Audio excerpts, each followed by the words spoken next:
Good morning, everyone. Let's go. How y'all doing this morning?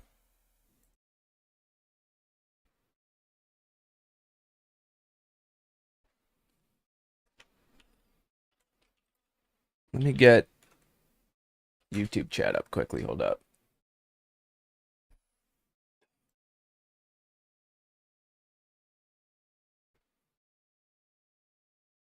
All right. What's up, everyone? Y'all can hear me? Y'all can see me?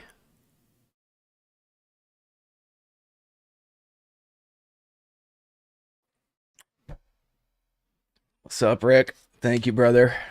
It's good to see you all. It's going to be a good day. Okay. We're going to get into some pre-market prep. We're going to get into some pre-market process. We're going to hopefully get into some live trades. And then we're going to get into some Q&A and stuff today. Get a little bit of a kind of masterclass type thing going on for you. How's that sound? Sound good? Where are you guys joining me from? Where are you guys joining me from?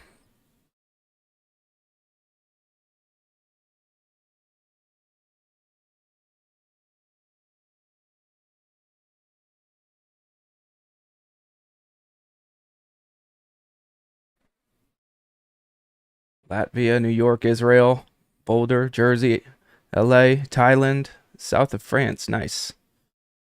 FRAN. Nice. I'll be there in a few weeks doing a masterclass there. San Jose, Boston, represent. It's where I went to school. BU, baby. Netherlands. One of my favorite countries. Amsterdam's my favorite city, actually, ever. Sweet. Man, all over the place. Well, welcome you guys and gals. For those joining me for the first time, hopefully we'll be able to get you guys a little bit something different than what you see mostly on YouTube in terms of a lot of the nonsense that goes on in particularly small cap realm, but all over. It doesn't matter what it is. We're talking Forex or futures or options. There's a bunch of garbage everywhere. There's a lot of good stuff too, though. So anyways, welcome. We are going to get right into pre-market process. All right. No BS this morning. Let's see. 1 second.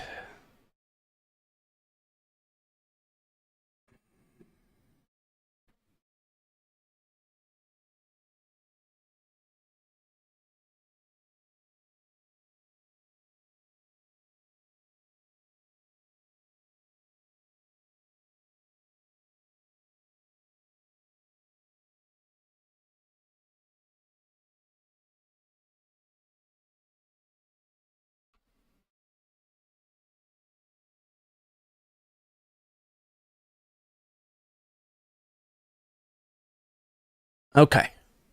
Let's get into it. All right. Been kind of a hectic week already. It's only Wednesday, right? It's only Wednesday. And this is all stemming from last week. This is all stemming from TPST, okay? Almost all the action that we've seen for, let's see here.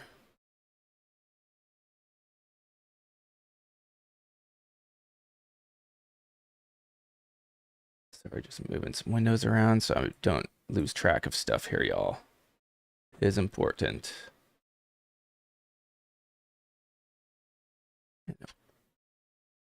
Chat up. Okay. Everything we're seeing is stemming off of what happened on TPST, which is amazing if you look at this thing. You know, it went from 20 something cents to $10, okay, in one day. Absolutely crazy. I missed that, but I have hit several sympathy plays since then. What are sympathy plays? Well, when we have a stock that goes 1,500, 2,000, 5,000, a billion percent, like we just saw TPST do, that volume, it goes elsewhere. Okay. And I've not made my career by catching TPSTs. Okay. The black swans, the lotto ticket trades. Now I have hit some basically lotto ticket trades in the past, but it hasn't been a product of chasing those and trying to put myself in those. It's been It's been a product of just continuously looking for singles and putting myself in good positions for good overnight trades, sector momentum, over and over and over and over again. And because of that, sometimes I wake up to big, huge gap ups, and so do my students. Okay. Instead of waking up and trying to chase stuff. I mean, this morning, for example, TGL going nuts, going nuts from 30 cents here, 50 cents. But earlier this morning, you can see it hit 70 cents. All right. These are a product I've dubbed these bottom bouncers. I've been trading them since 2017 or 18 is when I noticed that these really cheap NASDAQ stocks will bounce 100, 200, 1,000, 2,000% sometimes from like 10 or 15 cents. And now I didn't quite understand it back then, but there's a reason for it. There are fundamental things that are going on in small cap right now. If we look at my scan, look at this. Let's look at my scan quickly together. If it lets me.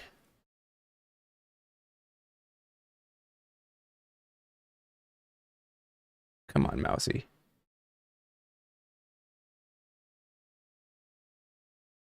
Special. If you look at my scan, we take this filter down to nothing and to $1. You're going to see just how many tickers we have right now. Under $1. 500 tickers under $1 right now. All right. And a lot of these are trading at some pretty low prices, 10 cents, 15 cents. So pretty interesting. There are going to be a lot of bottom bouncers. There are going to be a lot of reverse splits. Everyone congratulate my man JD's. He's one of my old time students. Just had his biggest trade ever this morning. 7,600 on TGL from 24 to 60. It's like 200%. That's like 200%. And why was he in it from 24 yesterday as opposed to today, trying to chase it here? Well, because we've understood this phenomenon of sympathy plays. So at least I've been, and some of my students have been placing themselves in phenomenal places to wake up to crap like this. You know what I mean? No stress in trades like that. It's happened to me this week as well. So that's the idea there, okay? That being said, bottom bouncers have been the thing lately. Reverse splits have been the thing lately. SASI for me last week was awesome. And we can talk about next week a little bit later. It was a wild week. But I was swinging it from the 2s on SASI. It's my reverse split pump strategy, which I'm doing a video all on for YouTube. So make sure you're subscribed. If you like this, make sure you hit the like button. If you want me doing more lives and coming out with more YouTube stuff, I'm trying my best to kind of pull some of you guys away from the herd of sheep, man, and doing what everyone else is doing because it doesn't work too well, I promise. But I was long on the 2s and I woke up and sold that in the 6s last week. So there are some phenomenal opportunities in small cap right now for phenomenal gains if you know what you're doing. If you know what you're doing and you know where to look and how to beat the crowd to these places, that's my goal, okay? When stocks are running 100, 200, 300%, my goal is not to get in them, but to find what this is going to create, find the next one. That's been my game for the last 7 or 8 years. I hope that makes sense, okay? We've got 20 minutes left till market open. We'll be able to get through the tickers before then, so don't worry about it, everyone. I'm just doing a little bit of process discussion, okay? I don't like to trade the first 10, 15 minutes of the day anyways, okay? These days, I have been pretty actively trading pre-market and after hours when I can. Why? The best parts of these moves, the most predictable parts, have been happening after hours and pre-market, okay?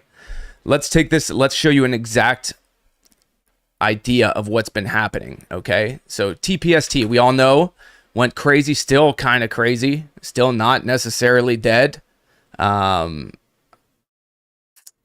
Really amazing bounce. If you look at that, it also bounced from the 2s all the way back to the 9s. So this is a story of shorts hammering this thing, thinking that they're going to hammer it all the way back to 30 cents, but instead, buyer stepped in. The profitable shorts were able to go ahead and cover up. And now it's being re-hit, okay? So that's TPST, but look where it came from. When I am looking for sympathy plays, y'all, when I'm looking for the next one, okay, when I'm looking for the next play, I always ask myself, where did that ticker come from? TPST. What was it? What sector did it come from? What was the catalyst? What was the float? What was the price? Where did it come from? Where did it go to, right? In TPST's case, it went from the 20s. It went from 17, 18, 19, 20 cents. I hope this makes sense to you guys. Let me know if this makes sense in chat. So when something like this, and we were doing this live in my Discord, right? We've been all on the right track, nailing the next one and the next one and the next one, because we understand we're not looking for anything other than 20, 30, 40 cent stocks at the moment until this momentum ends, until this pattern, until this cycle within small cap and within the markets ends. Okay. So whenever we get a runner like TPST, what sector was it in? Where did it run from? In this case, 20 cents. So immediately all I cared about was 20 cent stocks, and in fact, I've been setting my scan to be capped out at one at times. All right. Most pre-markets, I'm setting my scan to $50,000 volume. You can set your percent change to 5 if you want. I don't need to. I can just scroll down. I'll see it stop 5 stops here. But I also like to be able to go ahead and check out top percent losers if I want, as well. See what's going on down there, if there's some bankruptcies. Speaking of bankruptcies, okay. We have plenty of time. Cool. Whew. Sorry, y'all. I'm jazzed. I'm hyped. Tell you what, these markets have been all my old strategies just back and on crack. So it's been amazing. I can't even,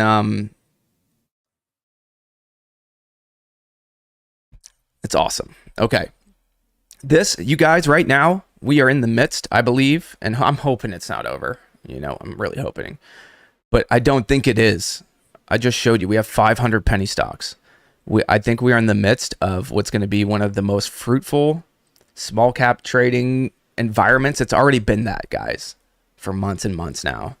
But specifically right now, we're in the midst of potentially one of the most fruitful periods for small cap. Okay, and there's a very specific reason, which we're going to get into a little bit later after we get done with pre-market prep and some trading. We'll talk about exactly what these reasons are, all right? And why it really should behoove you to figure out how to trade these things.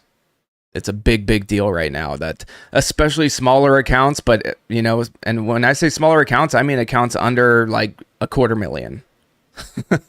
But obviously specifically accounts under 10K. Okay. I think it's going to be a super fruitful time right now. Anyways, TPST went 20 to whatever, $1 million, $10, right?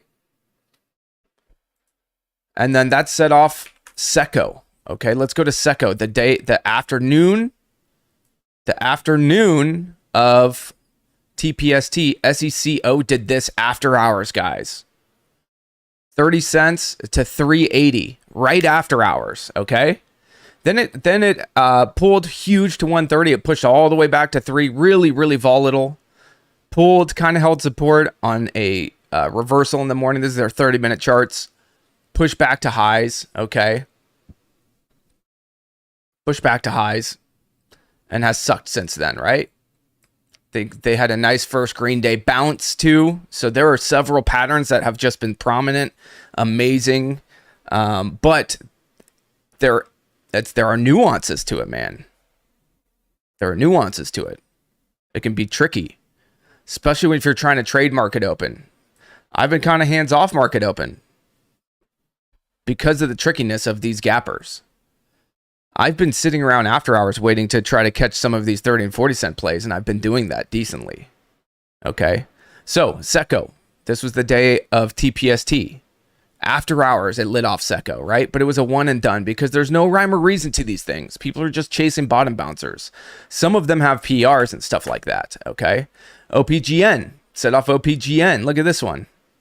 Biotech. What price was it? 35 cents. Okay. If you guys were looking or trading anything other, for the most part, outside of some reverse splits and stuff, if you guys were trading anything other than 20 to 40, 50 cent stocks, or your guru was telling you to, I would run away. Honestly, there hasn't been anything better, more fruitful, more amazing than this area of stocks right now. You know, it's our job as day traders, especially in the equities market, to find the most volatility possible. What is the best percentage gain? Where's the best place to put our money for a very tiny period of time, right? Because I'm not an investor, guys. I'm a trader of 4-letter tickers. That's it. Sometimes 3-letter tickers. Sometimes 2-letter tickers. But does that make sense? I hope it does. I hope it makes sense, y'all. You enjoying this? Make sure to hit the like. Make sure to subscribe. Helps the channel. We got no sponsors. We got nothing going on. Just me doing all this. We got no editor for now. If someone's a good editor, holler at me. That's been kind of the main obstacle between me and YouTube, is like all these people edit their crap, and got all these kid content creators out here. So smash a like if you don't mind the raw info that I try to hit y'all with. All right. Let's get into our scan, y'all. Again, it's been, like I said, OPGN 35 cents to 425. Okay. And then huge bounce from $1.50 to 375. My student Laura, she did, how much did you do, Laura? I don't know if you're in here. 400, 500% she made on that. Totally crazy. You know, so there are just wild things going on right now. But it's about not chasing, okay? It's like, as much as these things go up, look how much they go down. All the way back down, always. So if you want to protect yourself, you have to understand we have to position ourselves. We have to enter in a certain fashion and exit in a certain fashion, or we're going to get totally screwed over. We're talking about 90% losses, 95% losses, right? 80% losses, really big losses. It's not worth it. So if you're a gambler, if you're chasing these things up when they're up 1,000% on the week, when they're up 50% on the week, even 100%, 200%, 300% in the morning pre-market, you're putting yourself in a position of pain, of potential pain. I always talk about you should be able to take your position, walk away, come back tomorrow, and worst case scenario, not be in that much trouble. Not be in like a max loss situation where you're down 50, 60, 70, 80% on your position because you've been chasing something that's up too much. Right?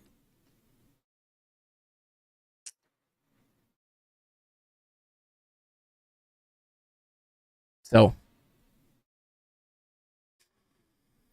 this morning's theme and yesterday's afternoon's theme, and I just jacked it up. I didn't jack it up, but I kind of did, was right now bottom bouncers, but it shifted to bankruptcy plays because of SFT, which I think we mentioned during one of my pre-market preps a couple weeks ago. We mentioned SFT, or maybe it was just for one of the webinars for my Wolfpack or whatever. But SFT's a bankruptcy play, right? They're a BK play. This is what I called back in 1718 a bankruptcy bounce. And I just noticed like these 5 cent, 10 cent bankruptcies, or when big companies went bankrupt, would gap down 80, 90%. They would bounce 100, 200, 1,000% sometimes. And this is something you have to understand about the markets and about trading stocks, and about small cap. It's cyclical, okay? It's cyclical. The momentum comes in waves. The tickers come in waves. The price ranges that I trade, they come in waves. Look at my scan right now. You know, just bottom bouncers. Everyone's trying to find that next one. Bankrupt plays, 10 cent stocks because of SFT now. Everyone's looking at 10 and 5 and 8 and bankrupt stocks, okay? But SFT just went from 10 cents to 50 cents after hours yesterday. 400%, guys. Whatever that number is, okay? And then dropped over 50% from highs, okay? So you can't chase, is what I'm trying to say, or you'll lose 50% of your money. This is the whole point of trading these tickers.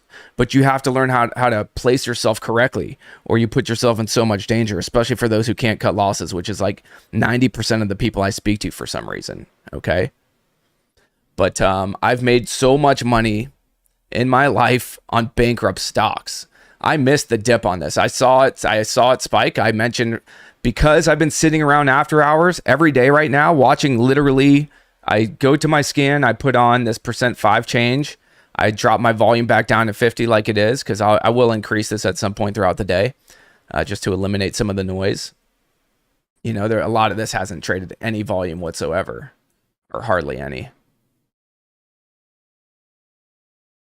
Let me fix this. Fix my scan so I can see everything. NXU you can see popping right now. Let's see if there's news. No news.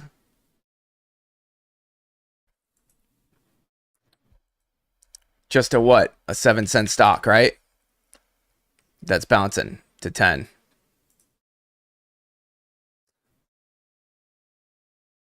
Pretty nice looking chart to go to like the 20s. Probably an offering here from 30 to 20 cents. We'll talk about that a little bit later. It's a big deal. The reason these stocks have been going to 10 cents is because they've been doing toxic financing again. They've been doing death spiral financing. They do offerings, okay? They do secondary offerings. At $1, they drop it to 80, 50 cents. They do it from 50 cents to 30. They do it from 30 to 20. They do have convertible shares. They dump. This is something that should have been loaded in the 7s and not chased in the 11s for me. So I don't want to chase this. The idea on bottom bouncers that are coming from 7 and 10 cents for me is to be loading them in the 7 to 10 cent range. That's how I trade these. They are more of a swing idea, overnight, or a swing idea. They're certainly not a chase. I know that they are going to be, you know, diluting heavily. That being said, this is a very strong move this morning for them as a bottom bouncer. But you can see they did 18.6 million here. Let's see what their volume is this morning. It's not too much yet, but for NASDAQ, these stocks also have to stay over 10 cents. Okay? They have to stay over $1 eventually. So there's a very specific game being played here that we are going to get into. But let's get into the rest of the tickers because we've only got 7 minutes left. And I do want to see the rest of the tickers. SFT, bankrupt stock. Okay? Bankrupt stock here. Big gap. Close the gap down already. Can it bounce? Yeah, it could. I'll be watching the pool, see how it reacts to like 19, 18 this morning. See if it holds for a potential little push towards VWAP or higher. You know, I'd be looking at probably this 28 cent area as a target, 24 cents as a target potentially. If it were to hold 18, 17, I'd have to snuggle up to it. But bankrupt companies, TGL. Again, congrats, JDs, man. I've seen you around the room for a long time and just love to be seeing it. Love to see it. Good things happen to good people, man. Okay. I mean, TGL, yeah, it's setting up some support here, 48, 50 cent range. If it can hold maybe a push back towards same idea, 56 cent VWAP, this kind of lower high, 62 cent, and then ultimately high day. And this is what I'm doing whenever I'm trading, y'all. Okay? Anything I'm trading. For the most part, what governs my trading are my exits. All right? With a supreme amount of concentration on my entries.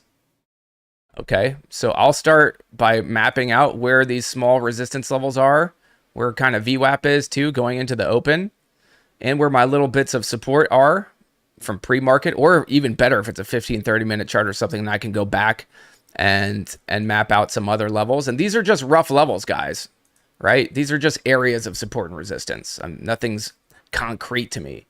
But I look at a chart like this, and I say, okay, I need to be selling into 57 if it pulls. I need to be selling into VWAP. I need to be selling into these different levels of resistance.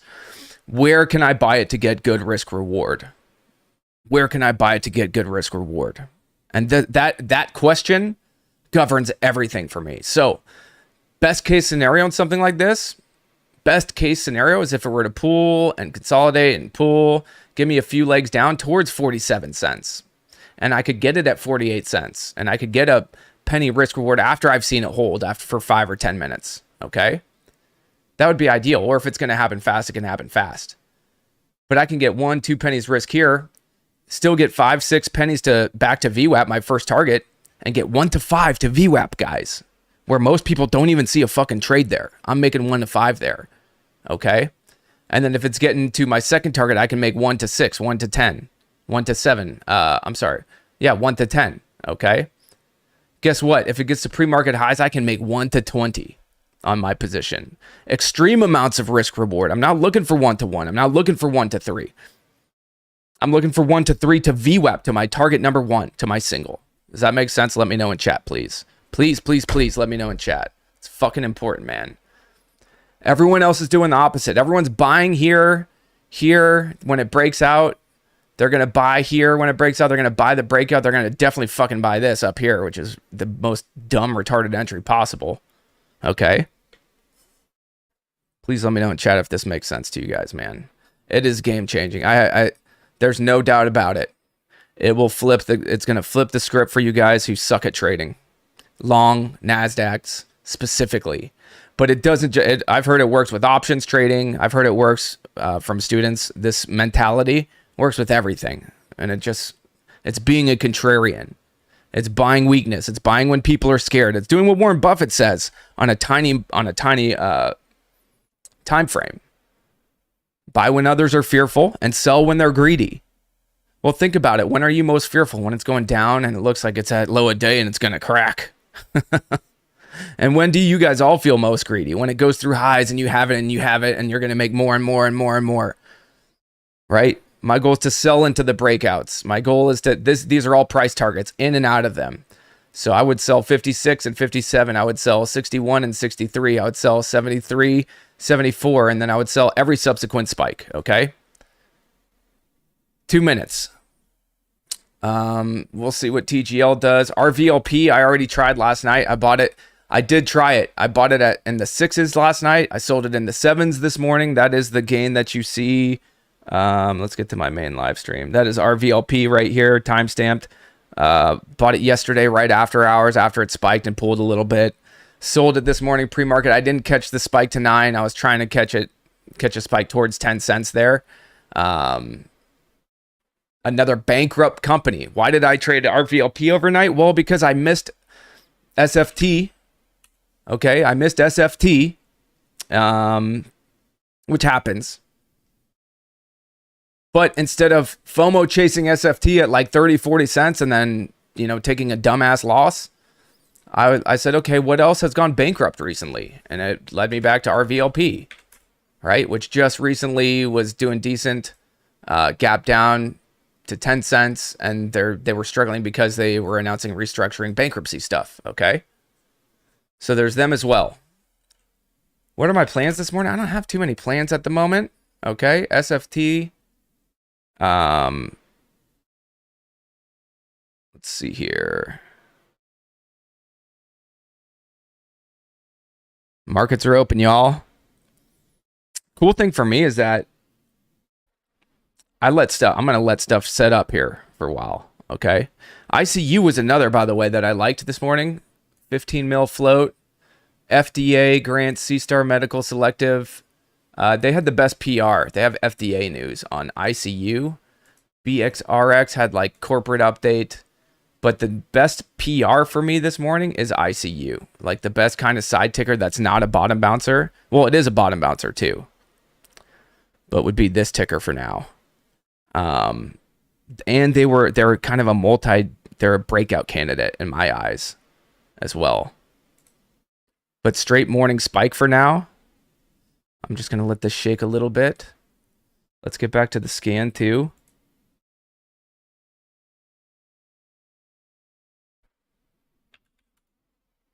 Here, let's get multiple charts going so I can kind of keep track. ICU levels are 50 cents for me, 52 cents, this 50 to 52 cent area. But it looks like a straight morning spike for now. So that's kind of what we got going on.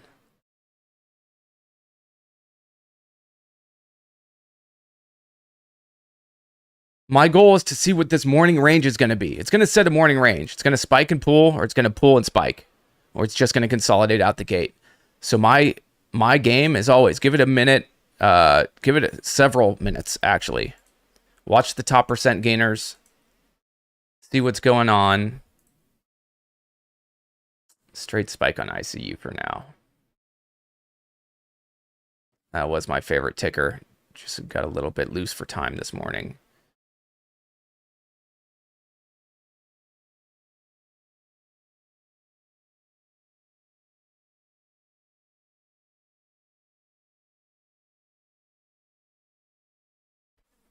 BIOC was another. Look, 50 cents to $1.50 after hours, right?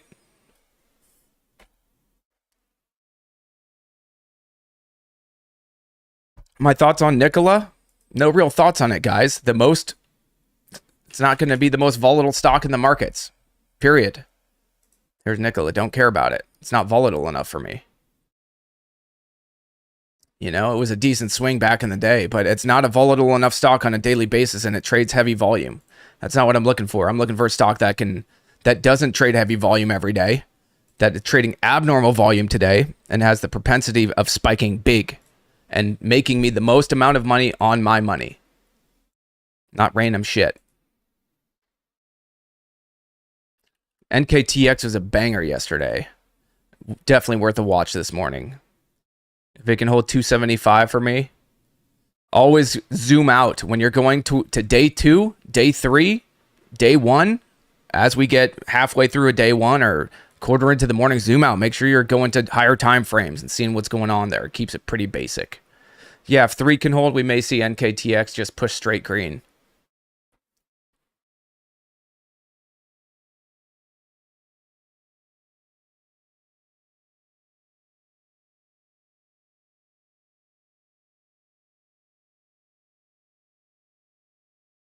May need to shake first, though. My whole thing is always, so there's a morning spike on ICU, and I don't chase morning spikes. That's what I used to do when I sucked at trading. I used to just buy this candle, and it would have felt pretty good for a while, and right now I'd be, oh, maybe I'm getting stopped out, but I wouldn't be stopped out yet because I would just use the low of the first candle because I didn't know anything about risk reward. I just cut losses quickly, randomly. That first dip when I'm playing morning spikes, that dip right there is actually the entry and low a day still risk. So the entry kind of has come and gone for now on ICU for me quickly. The quick morning entry, at least on the pullback for a morning 1 minute spike, but I don't mind. The one thing I don't do is chase. How is OPGN doing?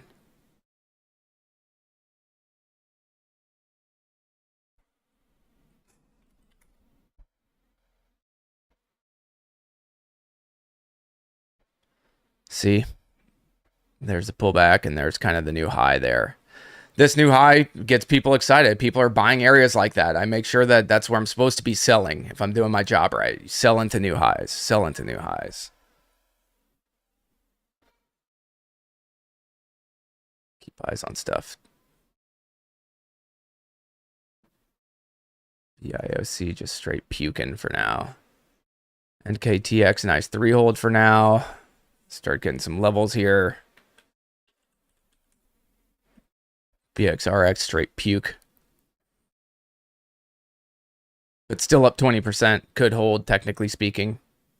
And could these things do funny things these days, man? They look like they're dead. They go 20 to 40, back to 20. That's crazy. Keeping eyes on the scan. I'm just going to change the volume a little bit. Check our top percents. Check on ICU. I want to keep up because it's my favorite still. Catalyst wise this morning.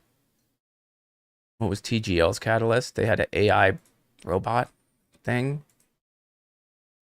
TGL's. I already got them up. Theirs is kind of clean right now. 50 hold for now. So TGL, you know, something like this. The only thing is these early morning reversals have not been the best. Kind of hit or miss. 1, 2, 3, 4, 5, 6, 7. We're 6 minutes into the day. They've been a little bit hit or miss. You have to kind of sell them quickly into the perks. The stronger ones have been kind of the morning spikes and then the pullbacks towards lows. But you can see, so if you, when I'm watching these, I'm looking for the turns themselves. Let's see.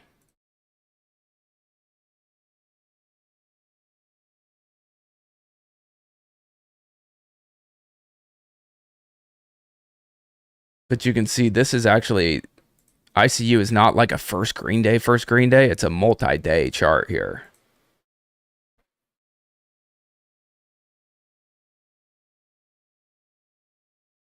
Sometimes my sometimes my risk levels are low of day, sometimes they're lower. It depends what the thesis is. When in doubt, you guys, and if you're one of those people who finds themselves getting stopped out too much, when in doubt,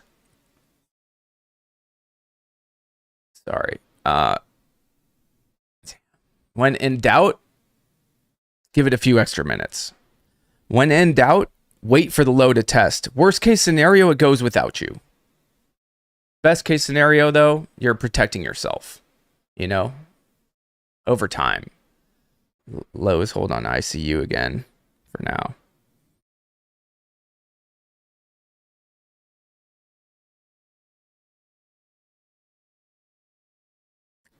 Problem for me, so I'm looking at ICU. It's like how I like to look at these things, at least.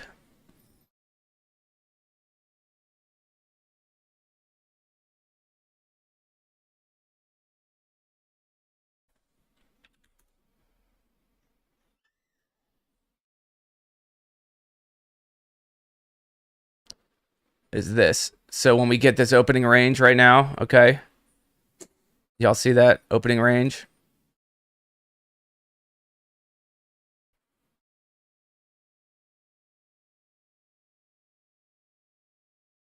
When I'm buying it in the 56s and it's already set an opening range for me of 60 to 53, okay? So 53, 54 cent low, 60 cent high, and it's dicking around at 56, 57. I'm looking at 1-to-1 on this if I got to cut it low a day. It's just kind of a 1-to-1 trade. Obviously, if I can get it to pre-market highs and stuff, you know, we were talking about this, then great. I can get 1-to-3. Okay, I can get 1-to-3 if I'm buying it here, if that's the thesis, which it did just perk nicely.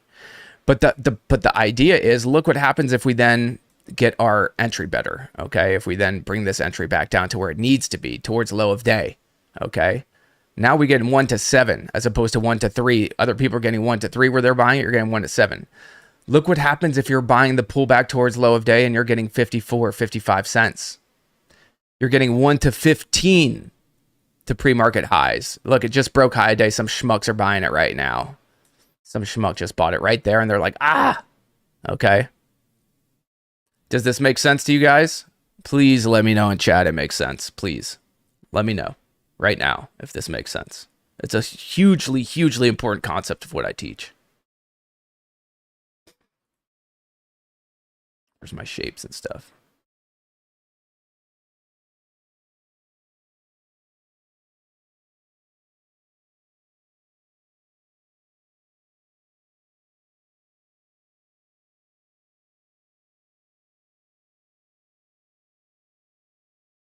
So that being said, I think ICU is going to probably get to the other targets I was talking about. It's kind of unfortunate I didn't dip by some.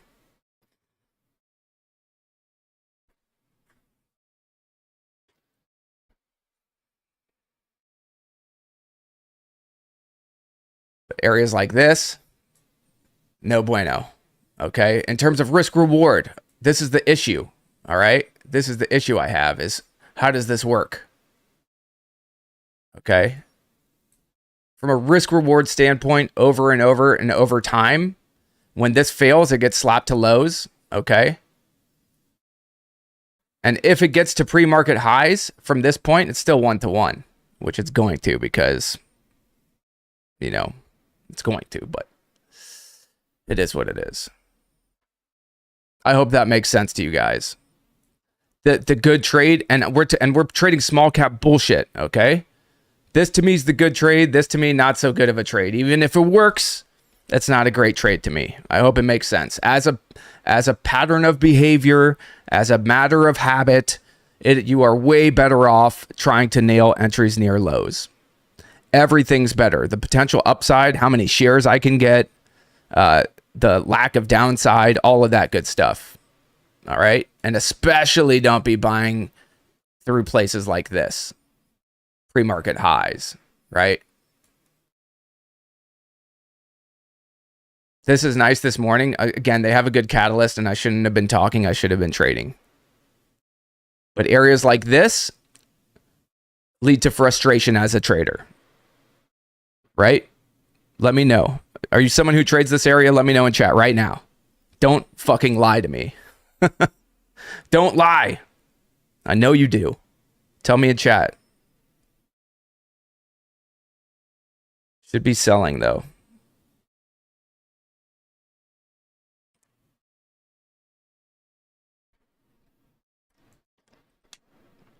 Damn. So hopefully that makes sense to you guys though. Morning spike pattern, we talked about it as it's happening live. This is the entry towards low of day on a morning spike. Just happened kind of quick and held up nicely. I would be selling right now. That's what you have to understand. The setup's dead to me because I'm supposed to be selling it for now unless it sets up in a different fashion. Okay?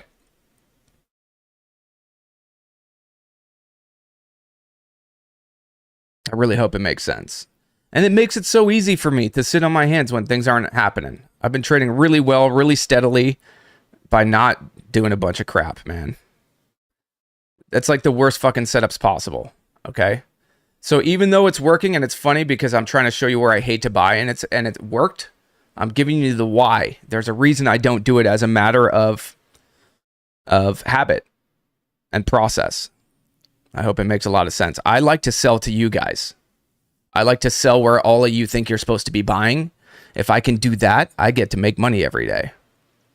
If I can just sell to all of you unprofitable traders every single day, and it's not rocket science, y'all. Where do you guys buy? Through high a day, through pre-market fucking highs. Come on, man. Because you think you're going to buy it high, it's going to go higher because you're a bunch of degenerates. And I was there. I was once a degenerate, which is why I know. And it's about to go through pre-market highs now for sure. Or at least attempt to.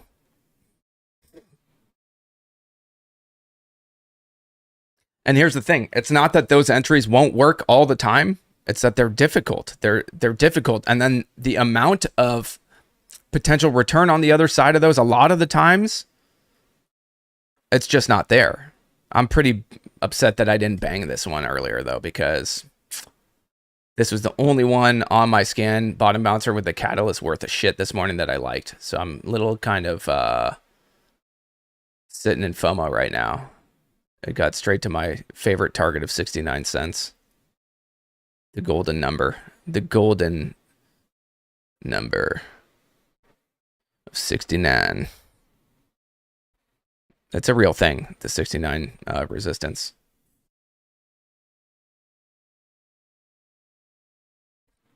But also will act as support. And when my experience, when we hit 70 cents, a lot of times, if we can claim 70 cents, it's kind of like the $7 rule that I teach my students with small cap tickers when they go like 5 to 7. A lot of times they like to hit 10. So I really wouldn't be surprised to see ICU push a buck today at some point. As long as they don't trap through these highs. As long as they're not trapping through pre-market highs right now. TGL's pulled all the way back to kind of these levels. It's taking a little while. And again, when I'm in doubt on a setup, or if lows are truly in, I let them break a little bit. Damn, ICU. Perfect move there. Kind of sucks. Nice little morning spike. Gave you a couple opportunities in the low 50s. Gave you a couple opportunities in the low 50s.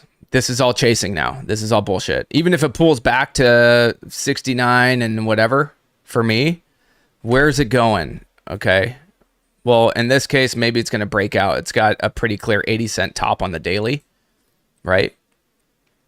It's going all the way there. That was my goal, though, ultimately was, if I were able to, was this kind of breakout idea. 80 cents up there. So what a shame.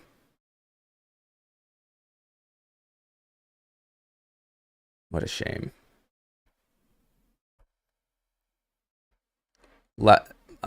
Next ideas that are left would be TGL right now, where it's trading pretty much.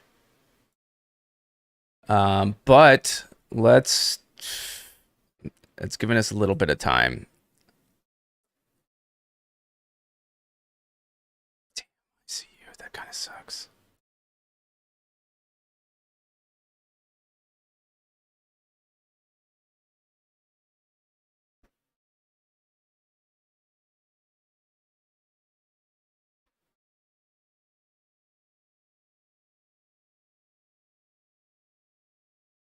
Okay, sweet. Good to see it working. Love. Here's the thing. Another kind of hack for you guys who struggle with a lot of FOMO. If there are no runners, there are no runners. And I always tell myself this, okay? So when I miss something, it's just on to the next. At least there are runners. That's the biggest part of my process. If there are no runners, and when I say runners, I mean 50, 75, more 70, 100%, 200% runners. Big runners, guys. Big percentage gainers.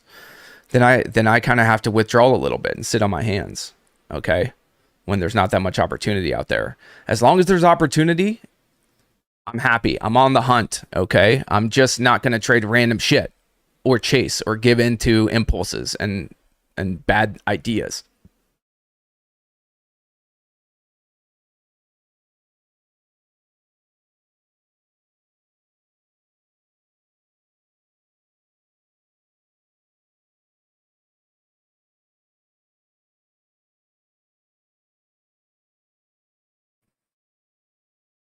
Damn, TGL already bouncing a little bit off of the area that I was supposed to be buying it at.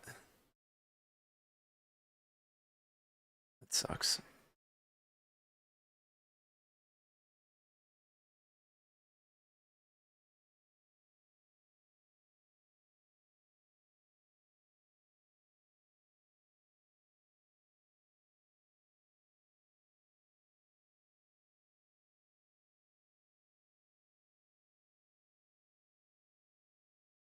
We'll put our little angry emoji at this high a day right here.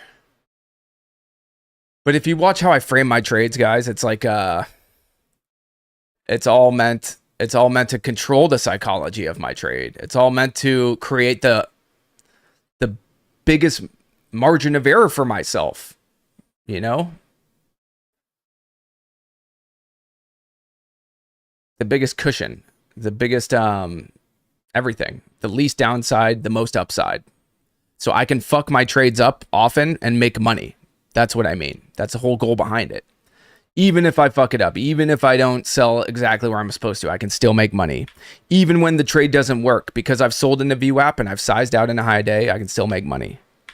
At least that's the idea behind what I'm trying to do every single day. Okay. But so like with ICU, I need to just take it off the screen for now. Well, not take it off the screen, but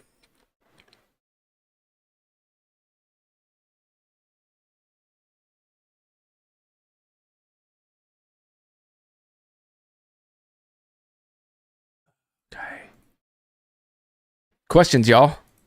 Any questions for now?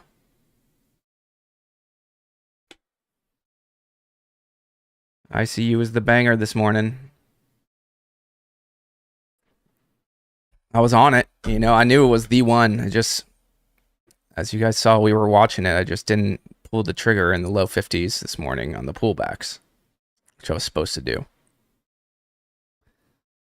I hope it makes sense to you guys, though.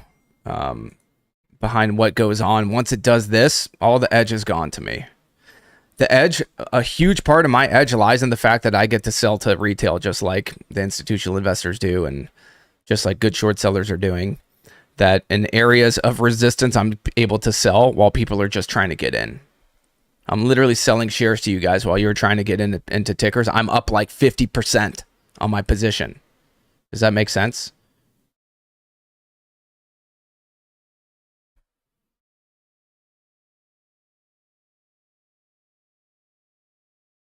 Okay.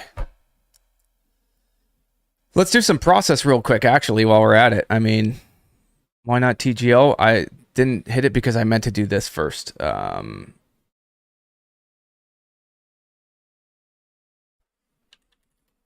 This, for those who don't know, this is dilution tracker. I use this for so many things. I believe there's a link in the live stream in the description to these guys. I'm using this for dilution. For those who don't know, small cap, one of the big time dangers here is that they dump shares on retail, on us. Okay? They have no money. They're shitty companies fundamentally. Okay? That's why they're trading so low. And then they do offerings, convertible notes. They're basically dumping shares. Okay? They're taking shares out of thin air. They're saying, poof, here's a 10 million new shares. We need some money. Okay? So they're like, here's 10 million new shares of our company. And they sell it to an institutional investor at half price or worse.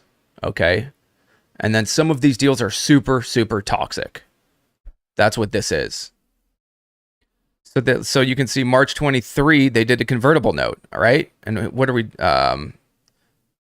So this is on TGL, right? March 23, they did a convertible note. There's 6.6 million shares to be converted. The conversion price is 50 cents. So when TGL hits 50 cents, they can then convert and dump 6.6 million shares. Okay. Does that make sense? At 50 cents, they get, and when they do that, they make money. $5.5 million. That was the principal. And then they have these conversion prices, right? The conversion price is what they can convert at. But they have, like these guys, they have what's called a variable rate price protection. Okay? Which means that their exercise price can be reduced so that they're not diluted. So they talk about this conversion price, and it can get a little bit complicated, but in this case, 93% of the lowest volume weighted average price of VWAP. So that's why these stocks, they don't care. It actually behooves these guys who are doing these offerings, and this is a perfect example of why TGL is trading at 30 cents. All of these tickers, they're all doing this, you guys, okay? It's powerful, and it's creating these scenarios where we're also seeing them squeeze them at the end. They dump them to like 10, 15 cents, 8 cents, 30 cents, 20 cents. And when the environment's right, we see them spike them hard on PRs. They put a PR out. They know what they're doing. This company is pump and dumping. This company knows exactly what they're doing. They're not doing this on accident. Okay. It's all contrived. They need money. They're biotech, probably, these guys with no money, you know, and this is how they do it. This is how they put money in their pocket. And it's through you and I. People buying this. So my goal through using Dilution Tracker and seeing where they can dump is to either not be that person or use this information to say, it's okay, we're doing enough volume to get through whatever we need to get through dilution-wise, and we're good to go, and I'll still trade it. But this is so prevalent, you guys, and because of that, you really, really need to start to try to understand this. I used to have to go through the filings every time I needed to do this. Now I just go to DT. I put the tickers in. Boom, boom. Ready to go. Okay, so now I know TGL specifically at 50 cents, which we just crossed, y'all. Okay? Which we just crossed on TGL. They got there, right? Let's look at the daily. They've been there too since that offering in March, so it's not necessarily the biggest deal there. And the other thing I'd like to look at is these rankings are usually pretty spot on. They're not everything, but their ability to offer is low. Their overall risk is medium. They've got that convertible note, like I said. They've got 2.1 months of cash left. They said based on their cash burn. They don't have too much cash. They'll use this. I'm sure they're converting shares. But listen, they get, the lower it goes, the more and more and more and more shares they get. So I'm convinced that what they're doing is, and I'm trying, this is no gatekeeping right now. If y'all are loving this, by the way, make sure to smash the like for me. Make sure to subscribe, because I'm dropping some serious secrets at the moment. And they're not secrets. That's the whole thing. That's just stuff people, they don't talk about. They don't know, whatever, who cares? But people are too lazy to see how these damn markets work, what the goddamn rules are for NASDAQ to stay as a company. And it's such a powerful scenario all around from beginning till end. Okay. Reverse split. They do the split so that they can maintain compliance. Okay. So they're down at 10, 15 cents. They have to maintain compliance. They do a reverse split. Okay. They take every 10 shares. They turn it into 1 share. They get their price up by 10x. Same market cap. That keeps them listed on NASDAQ over $1. Then they do these toxic financing deals, or maybe they already have them in place, and then they shit on them until they go all the way back to 10 cents. Meanwhile, it's every person who's buying it, every investor is getting fucked along the way, right? The float's getting bigger and bigger and bigger. They do these toxic deals where they're just dumping to 30 cents, 20 cents, 10 cents. And then some institutional investor has exercised a bunch of shares lower than VWAP and has millions and millions and millions of shares. And what do they need to dump at liquidity? So then what happens when these stocks are at 10, 30 cents? They put out a PR. They gap the stock to 50, 70 cents on 20, 30 million, 30, 40 million shares. They can dump however many of the shares that they want at like a 100x at 100% premium to their exercise prices. Does this make sense, you guys? It's a scam. It's a big game. The scam of small cap are the tickers themselves, you guys. That's the scam. And then obviously there are guru scams, and there are pump and dumps, and there are chat room scams, and there are mailers, and there are all sorts of bad fucking things and everywhere. You know, we have now these funding scams everywhere. But when you know the scam and you understand how it works, guess what? You get to avoid being the one being scammed. And you can profit from it.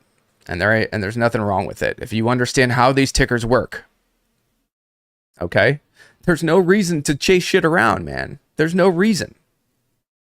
Okay? These guys have shares to dump. I know that. They'll probably run a little bit. It doesn't matter. You know, they're actually not the biggest risk. They've got quite a few shares, but I've seen when I'm talking toxic financing, okay, guys, these guys have, real quick, just to let you know, just to help you understand this a little bit better, hopefully. 6.6 million shares upon conversion is not that many to be dumping. It's not that many to be dumping. It's a decent part of the float, okay? Shares outstanding's 20. But when we're talking toxic financing, we're talking about hundreds and hundreds of millions of shares to be converted, right? Does that make sense? This one's only 6. So I look at like TGL as like they could pretty easily get rid of all these pretty without doing too much harm to the stock price. That's why you guys have to understand, we're not here, I'm not here to find the next Microsoft. I'm here to day trade these things because they're the most volatile. They go 100, 200%. I can take my 20, 30% and fuck off. And then this company can do whatever the rest they're going to do. I'm only playing them during that one period of time that they're in play, then I leave. I'm not going to be bagged. I know they're garbage. I know they need money. I know that they're pumping. Always assume every PR is a pump. And that at some point throughout that pump, that company is making money. That's why they put that news out.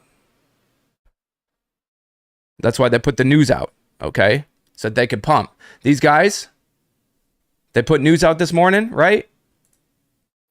They unveiled groundbreaking AI robot. No way, for TikTok Live, dude. See that? Wow. You know?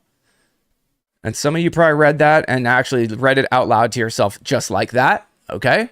I know. That's how I would have read it to myself 7 years ago. I would have read that just like that. Like, no fucking way. Groundbreaking AI robot. All in, dude.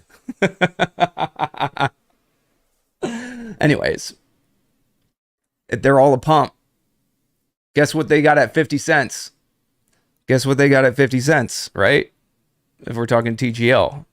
Oh, they got these convertibles at 50 cents. They have 6.7 million shares to sell there. So guess what happens? If you have put yourself in that position, hey, I got 6.6 million shares I just converted at 50 cents. Where would I? It'd be nice if it was at 70 cents and I could dump them. It'd be nice if it was at $1 and I could dump them.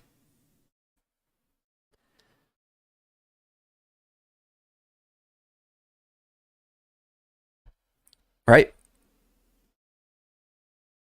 So, which stock are we talking about? TGL?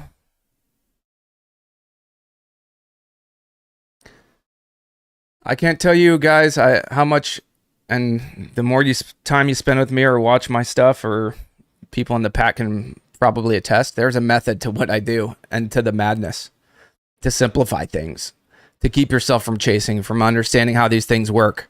You know what I mean?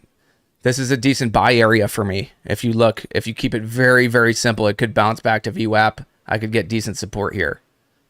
Look at this chart. Do you see that panic with all that volume? Okay. Where did it hold?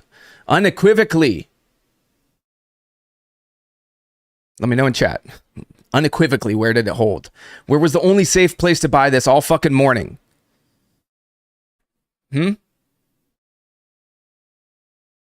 I can't keep saying it. This is why when I don't nail my entries, I don't buy any other spots for funsies. Okay? I don't give in to like these candles that are just creeping. I don't do that. Every fucking tick up is fucking my risk reward up. And yeah, and you may say, oh, you don't trade that much. I don't fucking do it, because if I'm not completely nailing entries, then what's the point? I already know if I'm not nailing the entry, I have to move on to the next one where I'm going to nail the entry. Okay?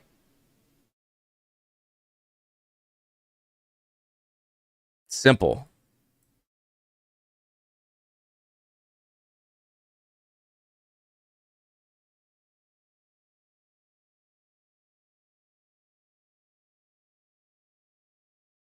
Risk reward, VWAP, get good risk reward to VWAP first, right? It's got to look something like that. Your trade, your entry. That's how precise I need to be. A lot of the time. A penny, 2 pennies. Especially the cheaper the stock, the more the percentage gain for each penny upwards. Does that make sense? A 10-cent stock moves 2 cents, it's moved 20%.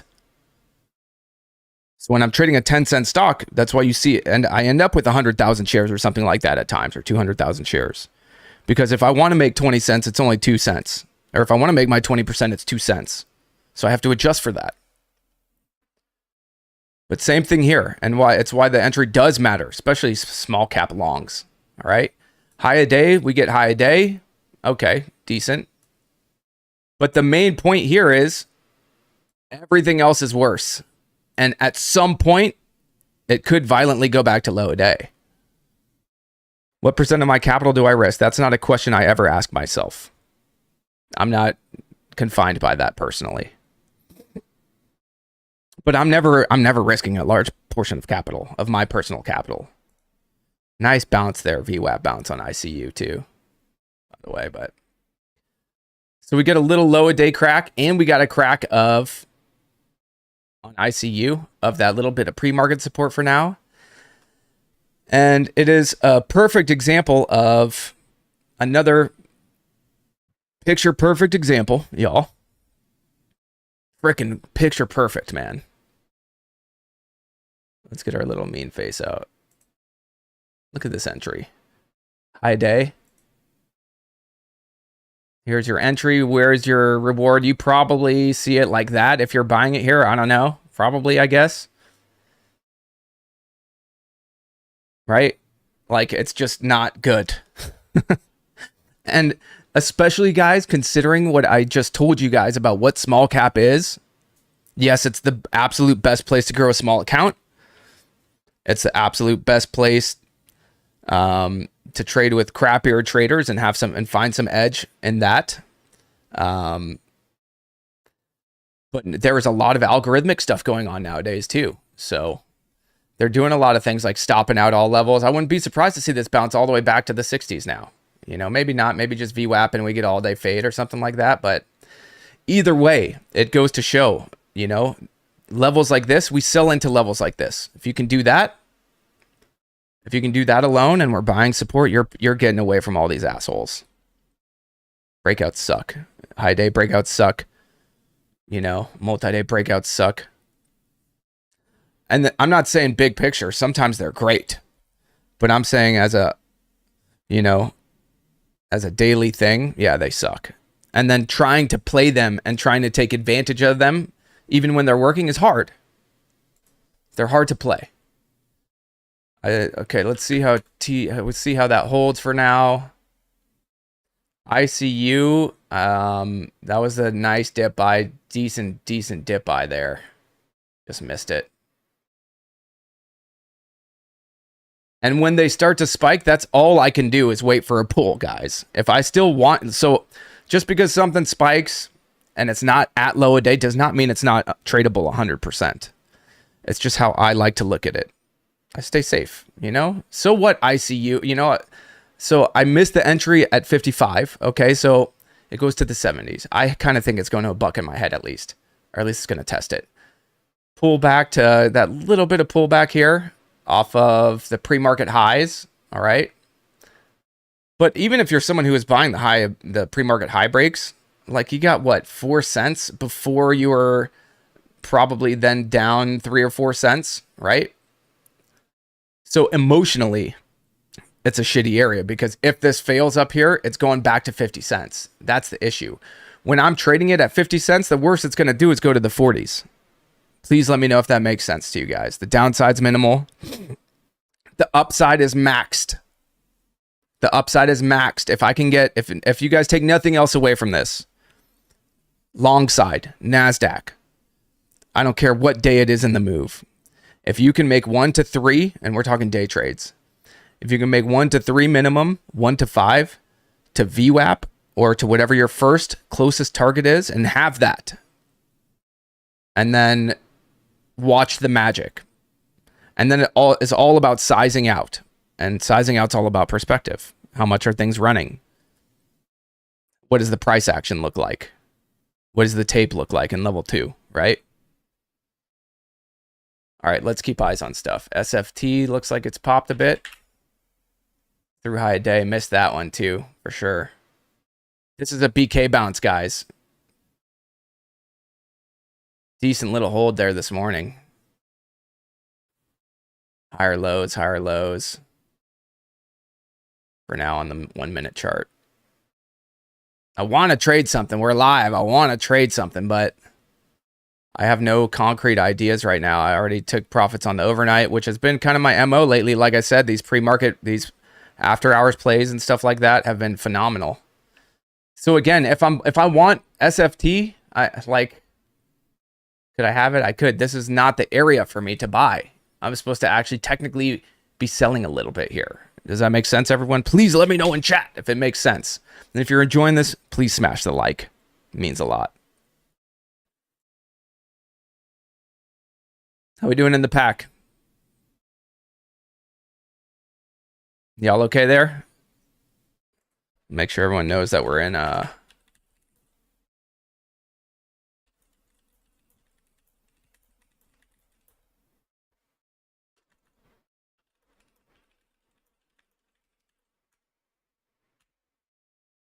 someone hit them with that link, please. Thank you guys. You guys rock. One-on-ones today. We still got one-on-ones today. All right. For those who don't know, man, I do one-on-one training with my students. And it's been a game changer, man. Total game changer, because everyone's different, you know, and a lot of people don't like to talk in a group.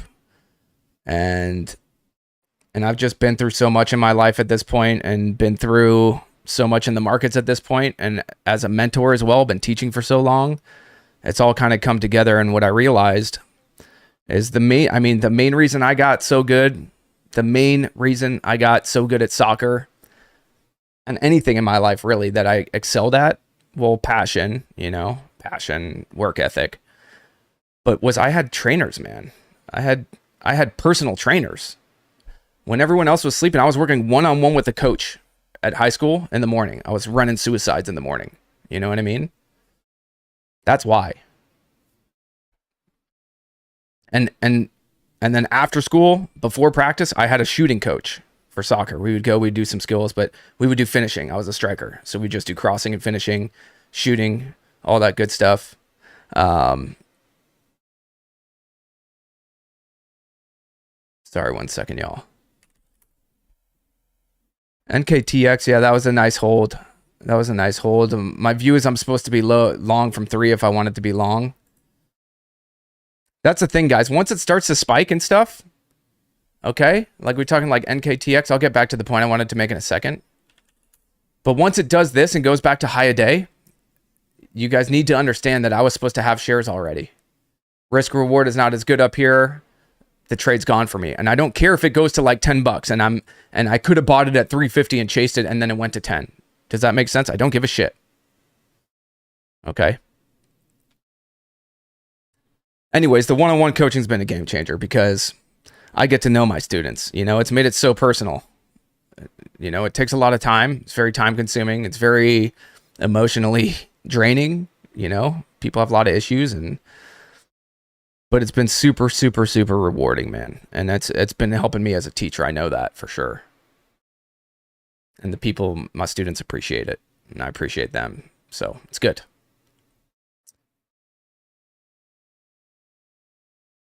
Let's see quickly.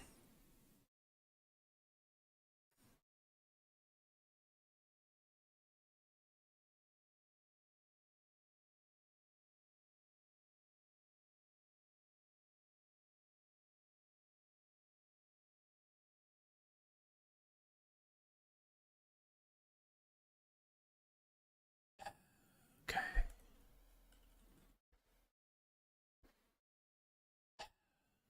That was a nice spike on SFT.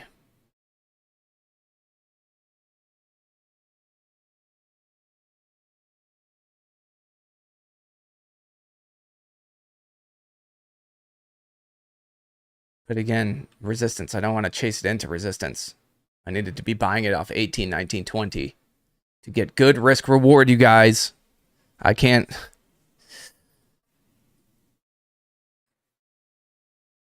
Yeah, we do, Lando. It's for my lifetime students specifically.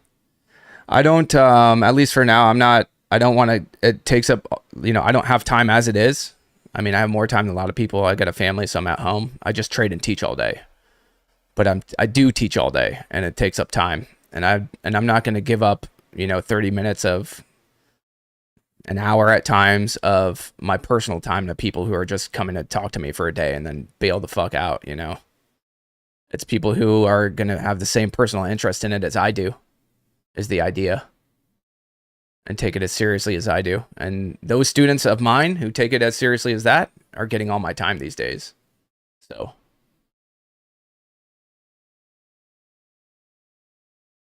dang, really nice hold on ICU there. Dang it. Really, really, really nice hold. Damn it. Really nice hold there. It's probably going to go through highs off of that hold, to be honest. Damn it. Back to highs at least there, so.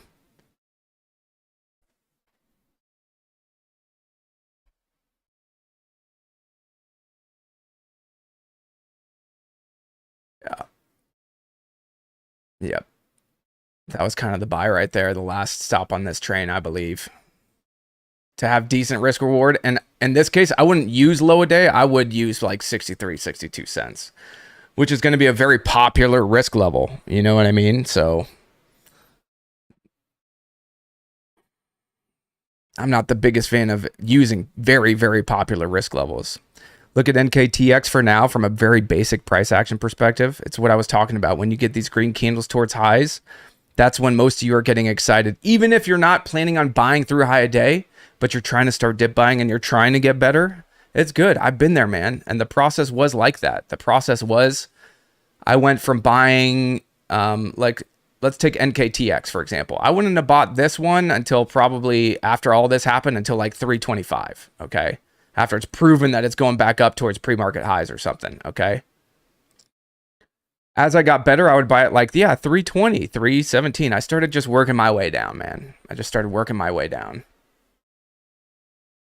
I know. Thank God Arsenal, baby. We beat City. It was kind of a janky City, but we didn't have Starboy Saka, so the Premier League setting up nicely this year, except for Tottenham's on the top of the league for now, which won't last for very much longer.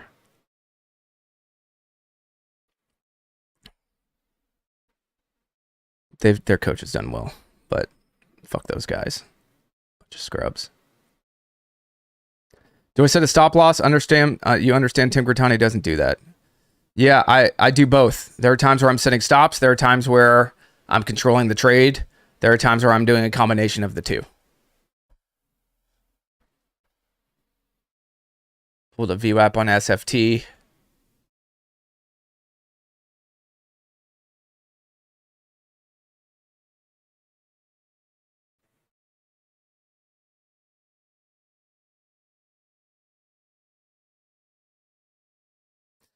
Oliver said, after a great entry and selling along the way, am I buying dips to VWAP or something given the previous trade? No.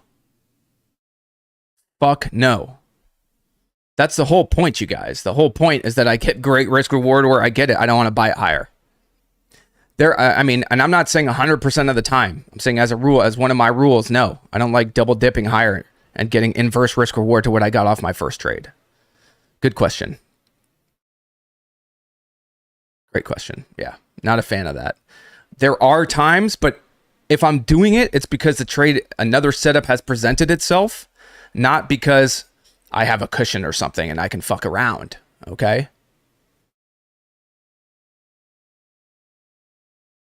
Now, when it is a winning trade, you can get, and here's the beauty, by the way, there are times where, yeah, you can get creative.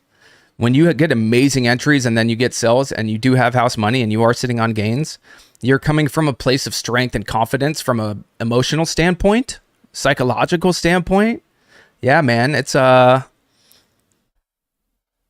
you are able to do stuff like that. So maybe I'm not a big fan of it, but maybe you find that it works really well for you. Okay. And that goes with anything I say, guys. You know, first of all, none of it's investment advice, right? Talk to your CPA or your financial advisor about that kind of stuff. But trading wise, for trading small cap, there's one specific way to look at this if you want to be long and trade NASDAQ. To me, there's only one way to frame this in your head to understand how dangerous it is. You got to understand the macro first, right? You have to understand why these stocks are at 10 cents in the first place. Then you have to understand why they're running them. Then you have to understand which part in the cycle that these tickers are at. Because 99% of the time for these stocks, you guys, every single one of these pieces of shit, every single one, 99% of the time of their lifespan, they are terrible places to put money, even for a minute. That's why the charts look like this. All of them. All of them. Okay? All of them. None of them have been a good place to put money. That's why they go down to where they are. BK bounce. But then they provide amazing opportunity. So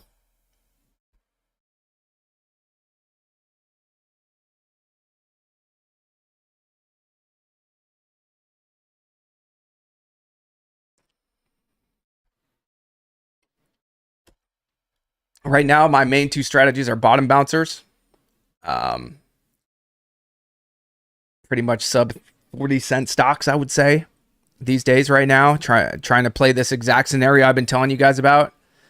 And sometimes it's 10-cent stocks, sometimes it's 20. It's constantly changing, you guys. It's like reverse splits for a week, 10-cent stocks for a week, 50-cent stocks for a week, right? $2, $1 biotechs for a week. Like, it has been hot and heavy in terms of sectors and sympathy plays. Like, not so much sector momentum, but in terms of the sympathy plays and the volume and the percent gainers. Like, SFT is a great example right now that, you know, I've been kind of hands off during the day, during the morning trading, to be honest, because the best opportunities have come from kind of these afternoon plays. So I've been kind of hands off in the morning, especially if I don't nail anything in the morning. But then I start looking, the idea is to start looking for me for the next one of these, right? How do I do that? Well, I got to kind of wait all day, and I have to kind of see what is trading volume into the afternoon.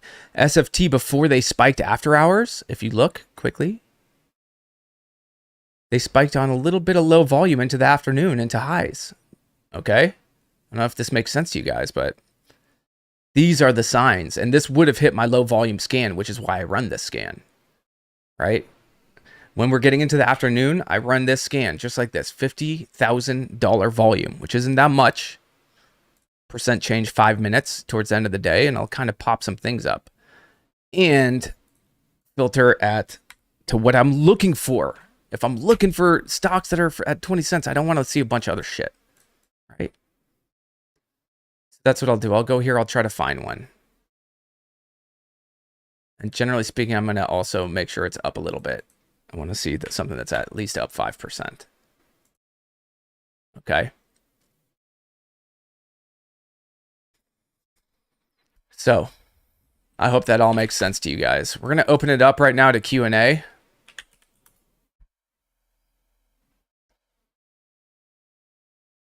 I've got no definitive trade plans at the moment, but we can talk about whatever y'all want to talk about, man. We got a few minutes. Yeah, let's check our overalls. You know, it's been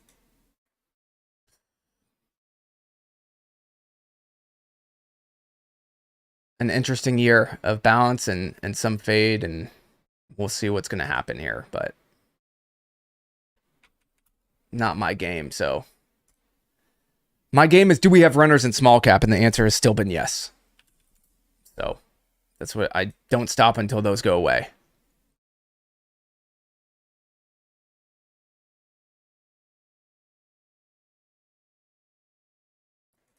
Yeah, we've got 2 left, actually.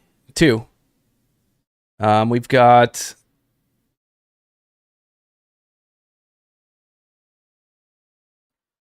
for live boot camps, we got Vegas, and there's actually less seats than that. It's not updated. We got Vegas coming up on the 28th and 29th, which is a weekend. It's going to be a lot of process stuff, a lot of psychology stuff. Brand new highs a day on ICU, by the way. Then we've got San Fran, November 2nd to 3rd. And I've got a special guest in San Fran. My friend, good buddy Michael Huddy will be there on day 2 on the Friday to do some stuff from Clover Trading. So it'll be awesome. I would definitely snag one of those seats. Those are big time game changers. And just come hang out with some traders, man. They're great times. If you're enjoying the stream, smash that like, man. Smash the like. Brand new high on ICU for now. Again, people buying into this have to also understand there is a 80-cent breakout level overhead. So if it spikes to 80, it's going to probably pull there too and provide another opportunity to buy it if you want to buy it, right? NKTX stuffed into highs. If this is going to hold 3, that's where I need to be long, right? When it starts to push, it's too late.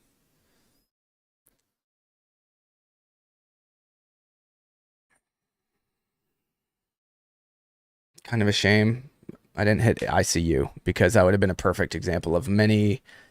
I would have been of my ability to size out. This was a perfect one.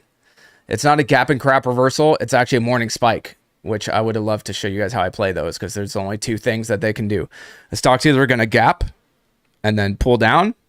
It's going to pull, gap and crap, or it's going to spike, or it's going to consolidate for the first 10 or 15 minutes. The opening range, guys, that's what we're talking about. The opening range dictates so much. Opening range, then frame it with your pre-market levels, or if it's a day 4, day 5, especially something like this, you got to go back and really frame it in terms of,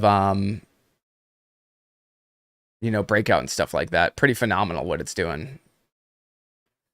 All my targets would have been met.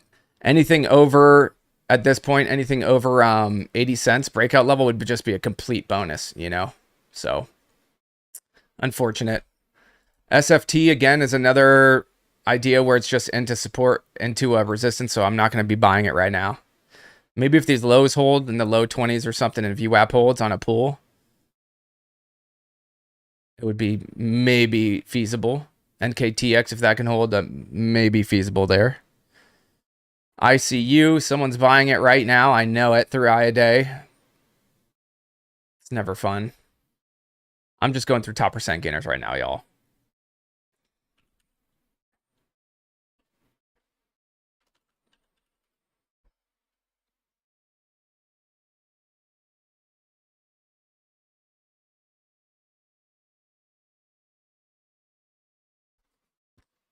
Look at TGL, man.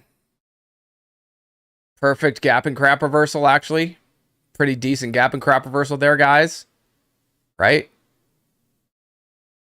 But didn't get, so, and this is a great example of what I'm trying to show you as well. But did not get to pre-market highs. Okay? So this is why when I'm playing any reversals off these lows, target 1, target 2, target 3, the whole point is I sell into those targets. I don't know which one of those is going to get stuffed most of the time. The more conviction I have in the market or in a setup, the less I sell. The more shares I'll have, the less I'll sell into these levels.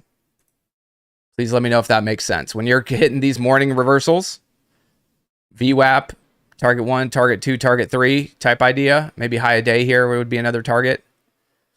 That's the whole point, is that because you take profits in those areas, when you have to get stopped out at lows, or maybe you panic into some of these kind of candles or something like that, you're making money. Everyone else who bought through high a day, every single fucking person who bought here is losing. Some of those people are holding a 30% bag right now. Is anyone in here holding a 30% bag right now?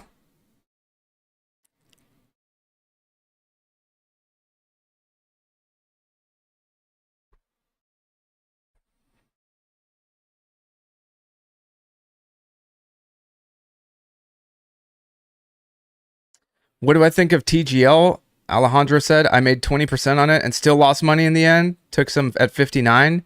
That's why. Pre-market 59. Where there's no rhyme or reason to that whatsoever. It's a huge chase. And under no context is there an entry at 59 cents for me. Not here. Not here. Not here. Definitely not up in here. Certainly not here. Not here. Not here. I hope that makes sense. It does, Nick. Still one-on-one. My lifetime members do get one-on-ones, 100%. I hope that makes sense. There's no entries there that I see at your price range whatsoever.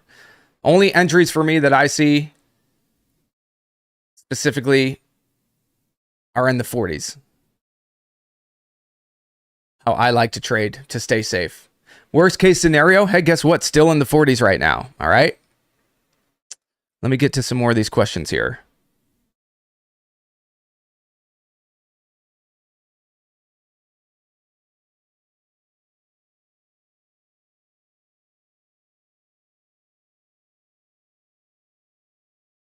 Again, if y'all enjoying this, please smash the like for me. It means a lot.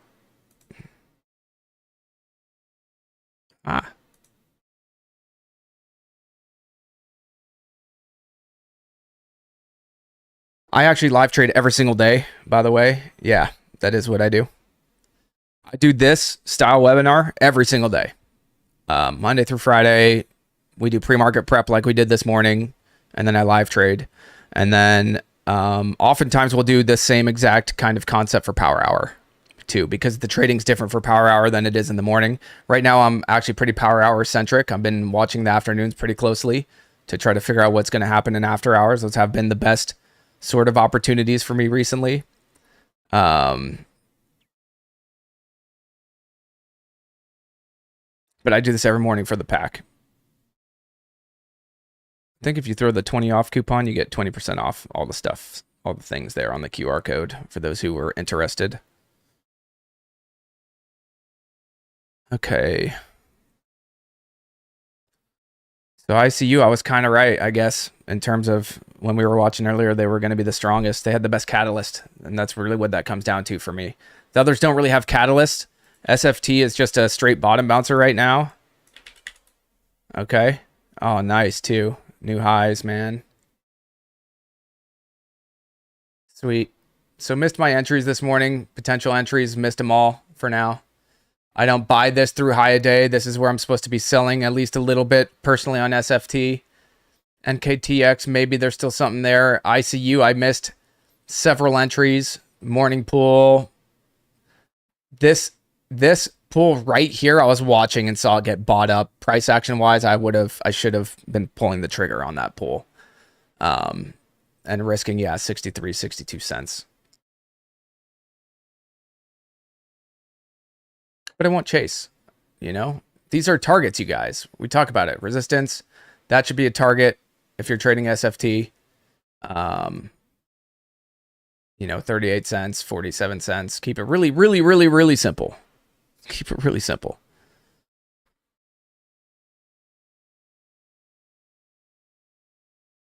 Try to hit some more of this Q&A real fast.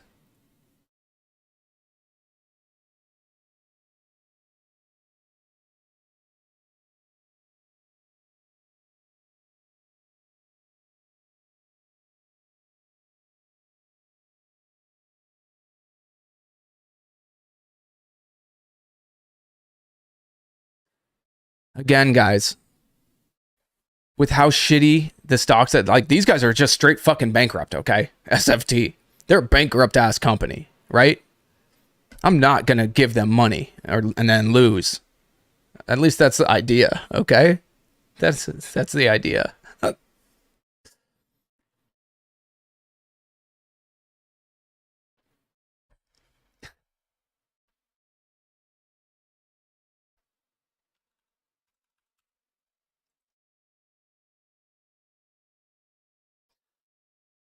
Lynn asked, how do I find bottom bouncers? Simple. I scan for them.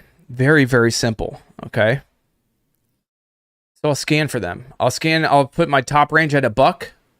I'll put percent change at 5 if I want to see there are multiple ways. Sometimes I have some sort of idea of what I'm looking for, and so I will look very specifically. Sometimes I have less of an idea, so I want to be more general, sometimes both. So usually I'll start with like a 50,000, 500 is fine. Percent change 5. These are all the sub $1 stocks that have done 5% and traded $500,000 in dollar volume, $500,000 volume. It's enough. It's not that much, but it's enough. That it's tradable. There's interest in it. I don't want to necessarily be trading completely random stuff unless like I said, I have a really good idea of sympathy plays that I want to get to that I can trade some liquid type ideas. So in this case, that's what it would be. And I would get to this. Obviously, these are top percent gainers. But the idea for me then is to, how about these ones that are not top percent gainers? What are those? What do those charts look like? Maybe maybe this is just a start for a few of these ones, right?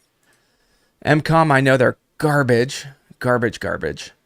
Just specifically know that about them. SFT, obviously, we understand their situation. ICU, freaking awesome push there. Also another stock that's coming from 15 cents, guys, that they're pumping. Looks like a multi-day breakout on the horizon for them. Or at least they're trying to accomplish that for now. RVLP. So I'll just do this. I'll just go through the charts. I'll go through the setups that look best to me. I know that these guys are bankrupt. I traded them after hours yesterday. BXRX, another bottom bouncer, kind of struggled, put out a PR this morning. 5.3 million in volume. I go through the charts. I'll start looking at volume specifically. If they've traded recent volume, what it looked like. These guys just traded 172 million, spiked to 80 cents, and then back down to 40, and then capped down and faded to 20. So obviously kind of wacky there. It doesn't mean that they're not going to spike 100% at some point, but RVLP, like I said, kind of dangerous situation. And they're bigger float and really seeming to struggle. BXRX as well. We just looked at that. ARAV was one that was kind of interesting to me, actually, for maybe a push towards 50 cents. That looks like either an offering. So what I'm going to do is I'm going to look recent gap downs, big volume days. That's it. So we actually did some big volume yesterday on this one. It's got a multi-day breakout from yesterday that it's already working on. Also had resistance at 20 cents a while back. So kind of a strong push here, huge volume. Cap at 50 cents, big volume here, huge gap down. All right. So this interests me. I got to say, all right, what the hell is this? When did this occur? This was 8.2 to 8.3 on ARAV. So I'll go here. Let's see what happened August 2nd. No bueno. Top line results, right? Did not meet primary endpoint. So this works both ways. There will be bag holder investors who are probably trying to trade this for that drug, okay? But it wasn't an offering that dropped the stock. It was not an offering. This one's worth a watch for me, okay? It's already kind of spiking through pre-market highs is the only issue. This was on my radar after hours yesterday. I thought I was watching it and just didn't trade it. Kind of a shame. So I've missed morning entries. I hope this makes sense though. I just go through this list. If I want to see more, I reduce the volume to see what's trading less volume. You can see still up 5% under under $1 right now. Up 5%, only $50,000 volume. Only 27 stocks under $1 are actually up 5%, right? So this is how I do this, guys. I'll go through here, I'll kind of peek it. All right. When I'm looking for the 8-cent, 10-cent bottom bouncers and trying to get my eyes on these things early, yeah, hell yeah. Well, I'll set it down at 20 cents or 30 cents. My top. Are you guys following along with me, by the way? Let me know in chat if you are. I hope so. And if you're enjoying this process stuff and you're enjoying how I find the next one and the next one and the next one repeatedly and teach my students to do so over and over and over again, smash that like for me, please. Hit the like. Makes a big difference. I don't have too much fancy editing shit going on over here, but I do have a lot of fancy information for you. So please hit the like. Let's see, filters wise, we've got this, like I said. All right. I will go to 30 cents. I'll take off everything. No volume. I'll take off the percent gain. I'll take everything off. Okay. Let's just see all the 30-cent stocks in the market right now. Okay, all the 30-cent stocks and below. I've got hundreds of them. I've got 140 of them. Then what I like to do is filter by price. Let's go to what are the cheapest, okay? See what the hell is going on down here. And you'll see we got MCOM here, LF, WZ. That's not something that's tradable anyways, but your RVLP, we got GMBL. Okay, we're talking bottom of the barrel, all right? GMBL, NXU, etc. All right, all of these. But what's super important is that I don't want to be trading these or swinging super cheap stocks like this if they're still just doing toxic dilution and they're not about to bounce. So if they're not like around 10 cents, these ones specifically, if the float's huge, it's kind of, you know, the smaller the market cap, the lower the float, the higher these things bounce still. That's a fact. Okay. Now we have like our tattoos and our couple other tickers that have gone with big floats, but it's taken tremendous amounts of volume and they move like 3 cents a day, 5 cents a day. I'm talking about to find the ones that go 10 to 30, 10 to 50, 20 to $1.50 after hours, those kind of ones, or, you know, over the span of a couple days, usually still lower floats. Anyways, there are a lot of them these days, man. There are a lot of them. And they keep, and if you go through, and this is what's important. So I'll take these tickers and then I get back over to, and then I get back over here. All right. Get back over here. Two very important things right now. Two very important things when we're talking about this process of finding bottom bouncers. And this process goes for reverse splits too, y'all. All right. I'm dropping some serious juice. Smash the like. So we'll go here. Okay. Gotta check the filings. Gotta check the filings. So we get to this one. Let's say ARAV. Okay. Which we liked. We liked ARAV, right? Let's get to ARAV. They had a gap down. That's NXU. Hold on. Let me see. They had the huge gap down in August, right? But they're also very dilutive, it looks like. Since then, probably, too. October 22 warrants. They've got 22.5 million outstanding at 79 cents. That's October 22. That's from last year. Registered. They've got them at 188. Pre-funded warrants, they've got 15.8.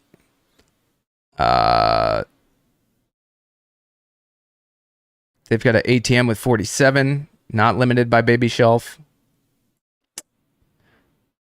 Super dilutive. Look at that. So this chart kind of just shows you, okay? This is their outstanding shares right now. This is after they dump, okay? These are all the shares that they have to dump. Does that make sense? Let me know. So when you're buying this company right now, if they dilute all the shares that they have ready to dump at various price levels, as the price goes higher and higher and higher, this float gets bigger and bigger and bigger. It's not going to move. In fact, it's only going to move down at some point because of the excess supply. It's not a natural amount of supply, and these companies need money. Please let me know. Please let me know in chat if this makes sense to you guys. It's so fucking important. Okay. That's not to say that this isn't completely tradable whatsoever. It's just to say there's risk involved. You're going to be buying shares that they're dumping. So it's not to say it can't go up if there's enough buyers. And you're never quite sure how many they're selling when until after they do it and they have to file. So they do tell you, right? Let's take a look for funsies right now, just to prove more of the points that I'm trying to prove to you guys in this class this morning. Not so much live trading for me, as the only few entries that I liked in the morning passed me by, and when that happens, I just let the stocks run and pull and shake without me, and then I wait for them to possibly sit up into midday. We've been seeing decent midday bounces, or I've been waiting for them to sit up into the afternoon. Oh, let's finish the rest of this process. Then we got to go here, okay? This is what I use to find reverse splits too, you guys. Okay, this is what I use to find reverse splits too. But we go up in here. You will see if it's been approved. All right, so what I will do, if say I want to trade ARAV, all right, but it's a bottom bouncer, I got to be careful. I don't want to be buying and then they do a reverse split tomorrow. That would suck. Because as you know, most of the time, post-split, they're going to fade quite a bit. You're going to lose a lot of your investment first. Where you could have hopefully just cut or made money from the bottom bouncer before the split. And then post-split, you get to trade them again as a low float. And then hopefully you get to trade it first green day. There's like a whole cycle, you guys, right? So we'll go here. What I'll do is I will press Control F. And I will search for ARAV. 1 of 1, it says. Let's go look where. Oh, it's just because it's on the left. Okay, but no vote approved yet there at least, right?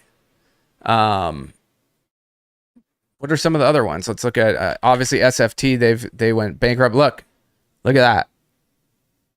Oh, that's because they did it already. They did a split March 8th of this year already. But that's what I'll do. I'll go in here. I'll type in the ticker. This one has two, one from the left, one from the right. Okay. That's the idea. I need to go in. I need to check out the dilution, see how many shares they have to dump and where, and if it makes sense to be buying this or if they're going to be able to run. Then I go to see if they're going to split. All right. Then I'm going to see if they're going to split and when they're going to split. If they have a vote, if they have a date. Sometimes they won't have a date there. They've just approved it and then they're going to be doing it. But you can see like BYFC, GTH, ADXN are upcoming. We know these dates of these guys. So for example, if BYFC were to pop on my scan soon, you know, they're trading at 90 cents still, which is interesting. They've got this split ready to go. But if for some reason they popped on my scan, you know, they fade to like 50 and they pop on my scan next week, I need to know this, you know. So I do use Dilution Tracker for so many things now. They've got a lot of good stuff going. Again, that link's in my bio or in the video description if you want to use that. Let's get, what time is it? I got about 15 minutes left. 15 minutes left. That sound good to y'all? You want me to keep going or should we just wrap it on up?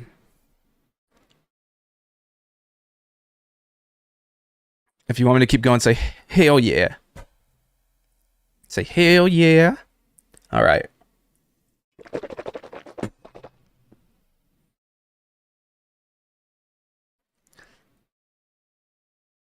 Does all this stuff make sense to you guys too? It's kind of a lot to digest, but it's very, very important. Okay. There's a way, there's a flow. There's a macro that happens in small cap, which will render a lot of technical analysis useless at times. It will render a lot of back testing useless at times. It'll render a lot of things useless at times. There's a lot of discretion involved in this game, you guys. There's a lot of discretion. Okay. People who dog on discretion are mostly, for me at least, short sellers who are like, oh, you have to be completely systematic. I'm like, it's almost impossible to be completely systematic and data driven and numbers driven when it comes to small cap long. There's an amount of creativity. There's an amount of artistry to this, but you have to have a system that allows you to play it safely and to get the extreme amounts of risk reward that are here, man. Okay.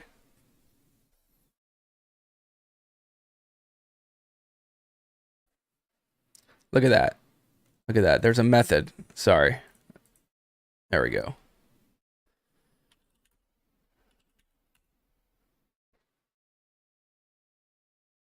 There's a method.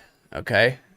Someone's buying these highs. Someone's buying new highs, and someone's always getting jacked up. If you're buying it at 29 cents right now, you're down like 30% on your position. It's fucking crazy. All right.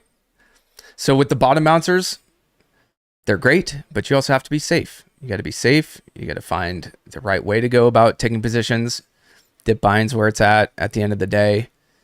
And again, most of the time, so if I'm buying something like SFT at 18, now granted, this is a bankrupt stock, so bad things can happen.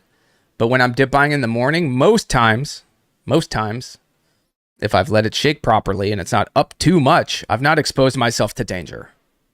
Only to a loss. And to a loss where oftentimes it's going to bounce back to. Not that that is a reason to hold bags or something like that, but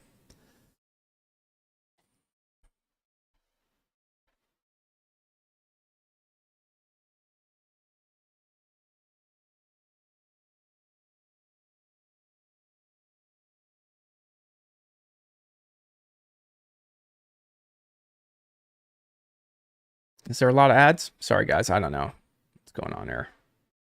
I'm just trying to get you guys some information.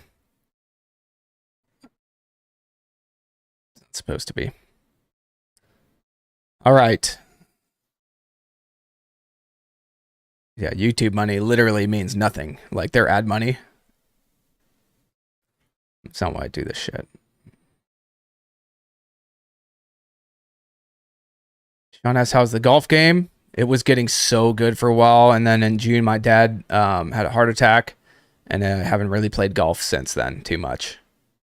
But I plan on playing some more soon. It was getting so dialed. My short game was looking really good, and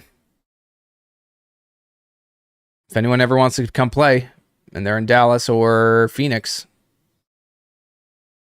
I have no friends here, and I'm always looking for someone to play some golf with. You know, it's not the same when you golf by yourself, man. Hit sweet shots, no one there to see it. And then when I golf with my son and hit sweet shots, he just gets pissed at me because he's competitive. Okay. Am I going to be in Vegas next week? Yeah, but I'm running my own boot camp there Saturday and Sunday. I'm not speaking at Tim's conference.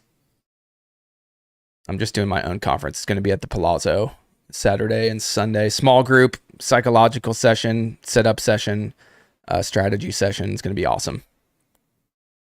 If you want to come holler at me or just hit, what is it? I think it's rwtrades.com/bootcamps. Could be wrong. What scanner am I using? This is Scans, SCANZ. Same scan I've been using literally forever. Okay.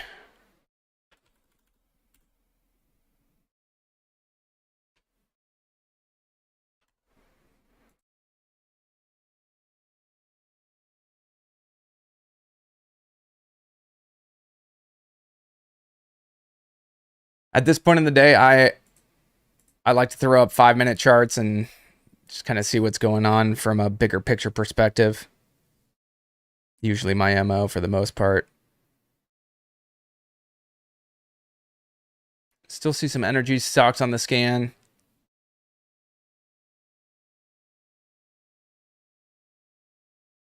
Hit a few more questions here. Anyways, Lynn, I hope I answered your question on bottom bouncers. And for those wondering how I've been finding splits. Sorry, 1 second.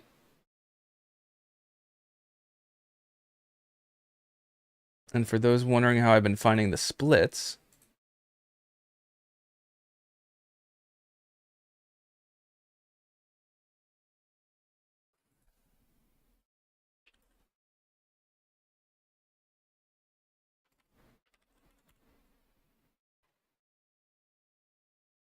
Same thing. Same thing, like I said. Dilution tracker. And then there's a whole process of going through those, which I'm actually getting a YouTube to you guys. So on how I've been swing trading splits recently. Best swing trading strategy ever.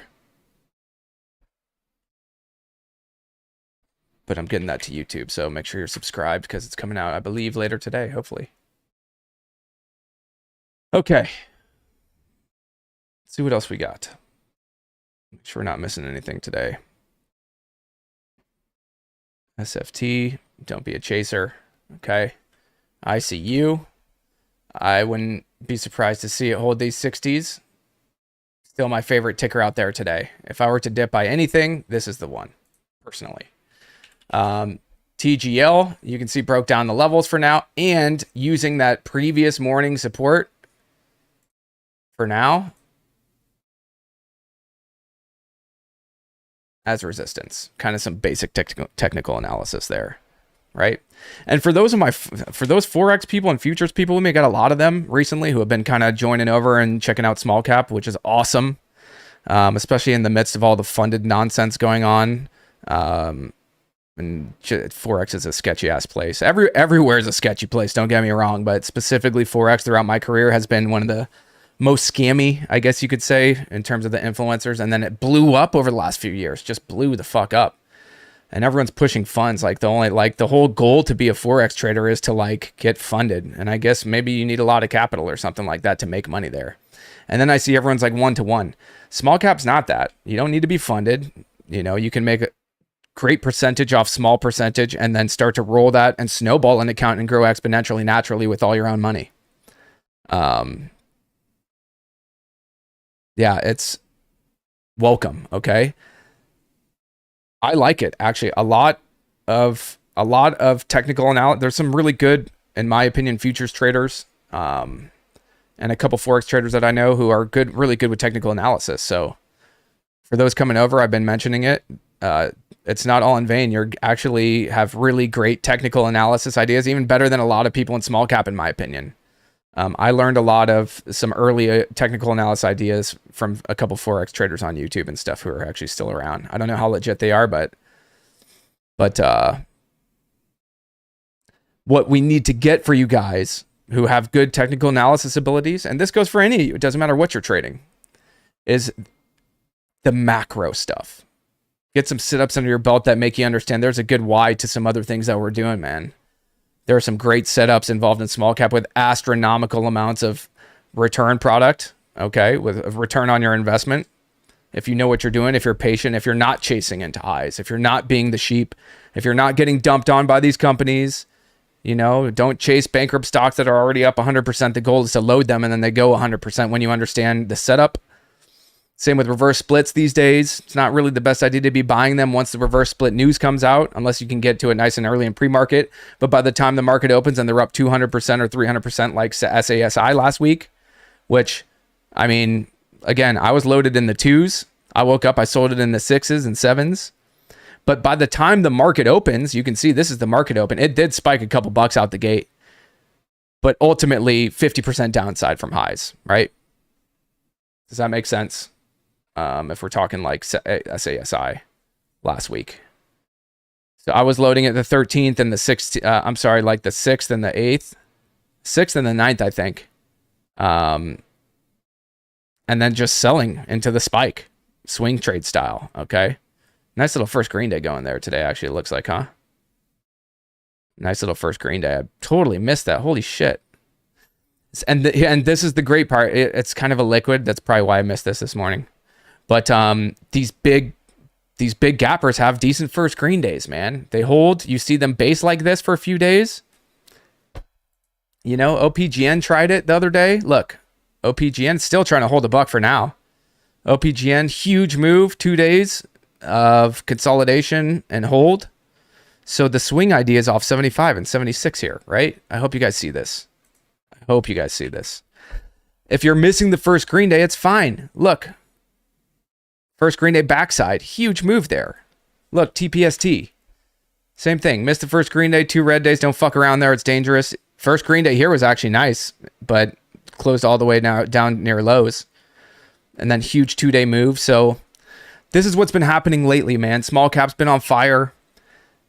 We've been seeing huge moves and then multi-week moves and multi-day moves. But within that, all these stocks also drop 50, 70, 80, 90%. Some of them don't ever come back. So you don't want to be getting bagged. There's a way to do it. You have to be very patient. You have to be very specific. It's not just trade random shit every day. It takes a while to get there. It takes a while to get there. Especially when you don't have an understanding of how quickly these price ranges are shifting and the pattern shift and all that good stuff and how the algorithms are shifting constantly. They learn what humans do. They learn where humans are making money and setting stops, and then they fuck everyone, short and long. They use liquidity to the upside, you know? Talk about liquidity grabs and stuff. That is a pretty popular Forex term for you Forex traders and futures traders. You know, these liquidity sweeps and stuff like that. That happens in small cap 100%. And anytime there are algorithms running price action, okay? So keep that in mind.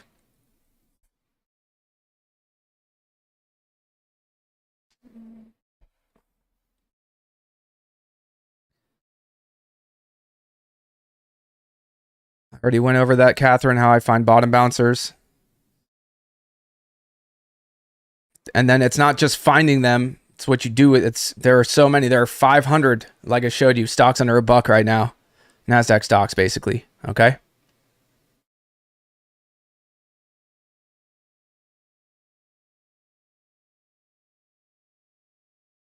Yeah, Trading Alpha Guide, I promise you, man, it's getting up. We'll get it up to you. We had multiple issues, obviously, with my dad going down, kind of screwed up a good portion of the second half of this year, and the guide release. And then some of the strategies have actually shifted and changed, and I have better strategies and better ideas than some of the ones that went into the original ones, and more live trades at this point. So I've just been adding more stuff, but my plan is over the next week just to put out 1 or 2 chapters a day. That's it. That's my plan.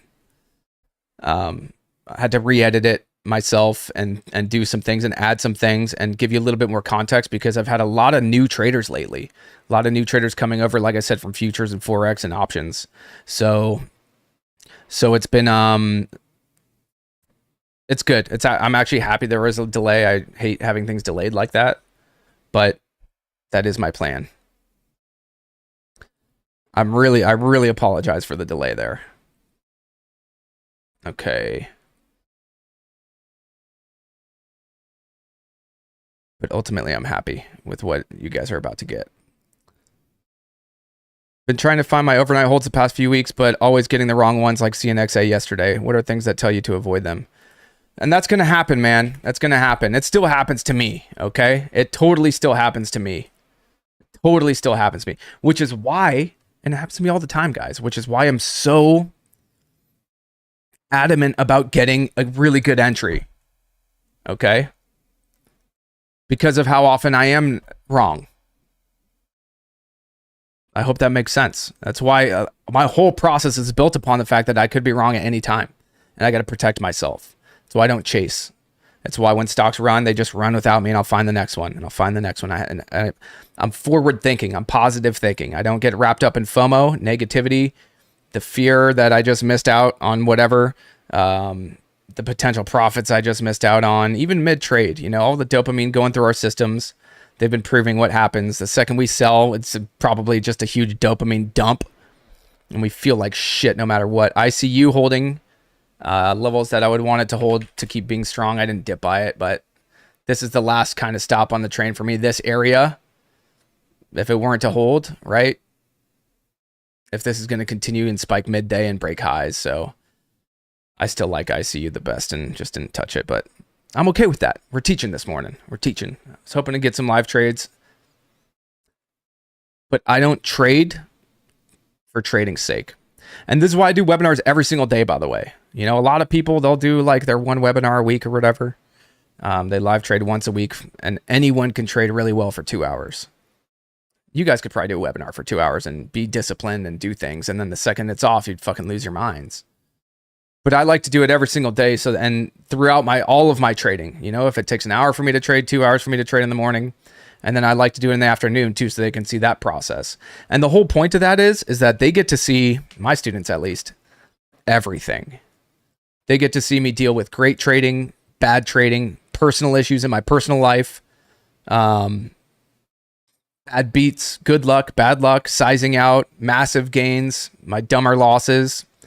All of that stuff is what makes a trader. Anyone who's seen, like, to me, when I see someone who's got it 100% together and they're like fully systematized and they have no emotions, I think it's bullshit. There's no way, unless you're a sociopath, you know, that you have no emotion while you trade. Now, if you watch me trade via a mid trade, it may look emotionless a lot of the time because I am trying my best to trade without emotion. But I promise you, my heart is full of it, or my gut. There's emotion there. It's a matter of understanding that that's part of the game and when to listen to that emotion and when to not. It's a big deal to me. Okay. So that's why I, you know, when I fat finger things, when I sell too soon, when I, you know, don't cut quickly enough, all of those mistakes are what make me profitable over time. All the bad things, and then how I deal with that is actually what makes me profitable. And then of course dealing with winners. And I say dealing with winners because winners are harder to trade for me than losers. Winners are way harder for me personally to deal with than losers. Why? Generally where I enter, when I have to cut, I'm cutting. The trade's just done, okay? Maybe it's 10 seconds, maybe it's 30 seconds, maybe it's a few minutes, maybe it's 5 minutes. But for the initial part of my trade, the first thing I'm doing is cutting anyways. That's all I'm concerned about. That's going to be hopefully the closest I am to my risk level is my entry, okay? But beyond that, if I don't get stopped out immediately, then it becomes hard because now I have to figure out, I have to watch price action and I have to size out accordingly. Does that make sense to everyone?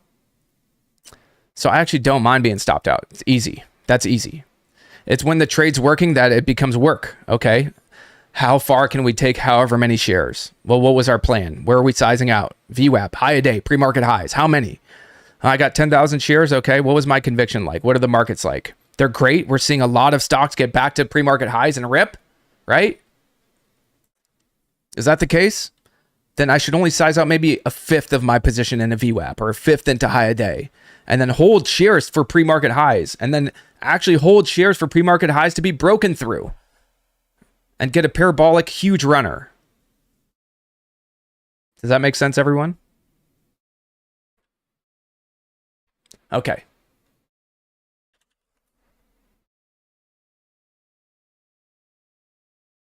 If you miss your entries, you miss your entries. That's how it is for me. I move on to the next setup, move on to the next setup, move on to the next setup. Okay?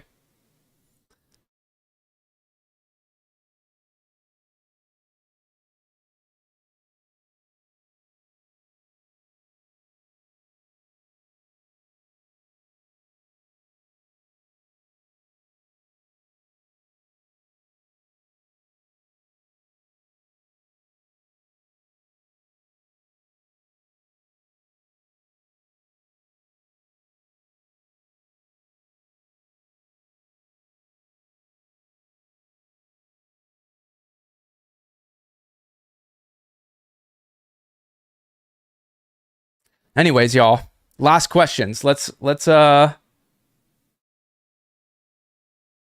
take some questions here.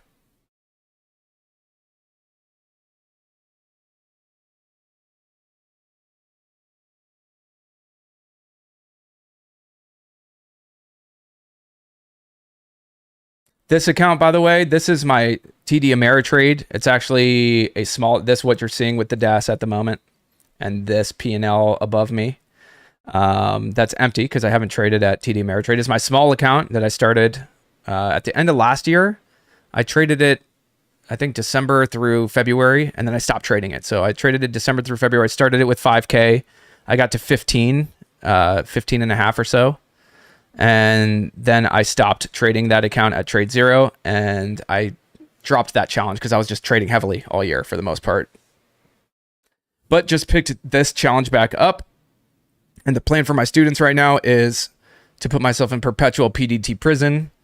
Right now, this account's at 20,400 from the 5. Have a few trades back on it, so I'm pretty excited about this. The second I get it back over PDT, I'm going to cash out the 20 and go back down to 5.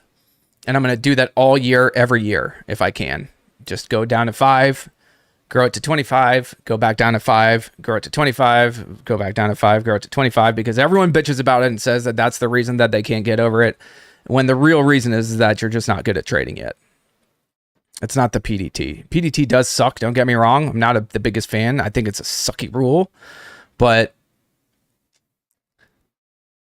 it's not an excuse. I've taken several accounts over PDT now. This is about to be the third one. So that's what I'm doing for my students there. For the rest of the trading this morning, Sassy, just really nice first green day bounce on Sassy. Again, this is one I made, what, 8 grand on last week, I think. Something like that on the reverse split pump. Reverse split, they did a split 922. They do that to maintain compliance. We talk about it. Go back, watch this whole webinar if you haven't so far. We talk all about this compliance issue. It's a big deal.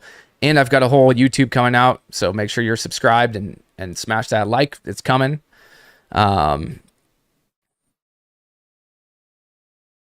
They should put PDT in casinos. They should. They totally should. They would go broke.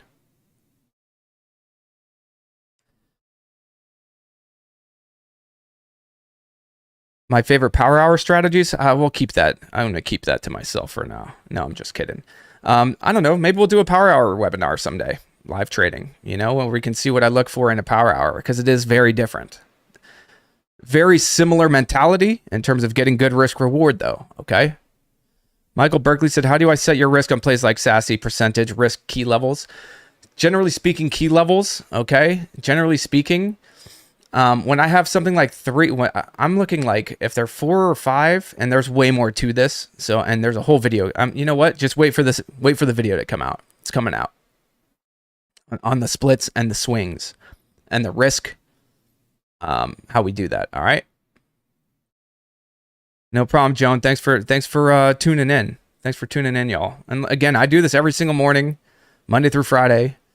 We do power hour most days like this.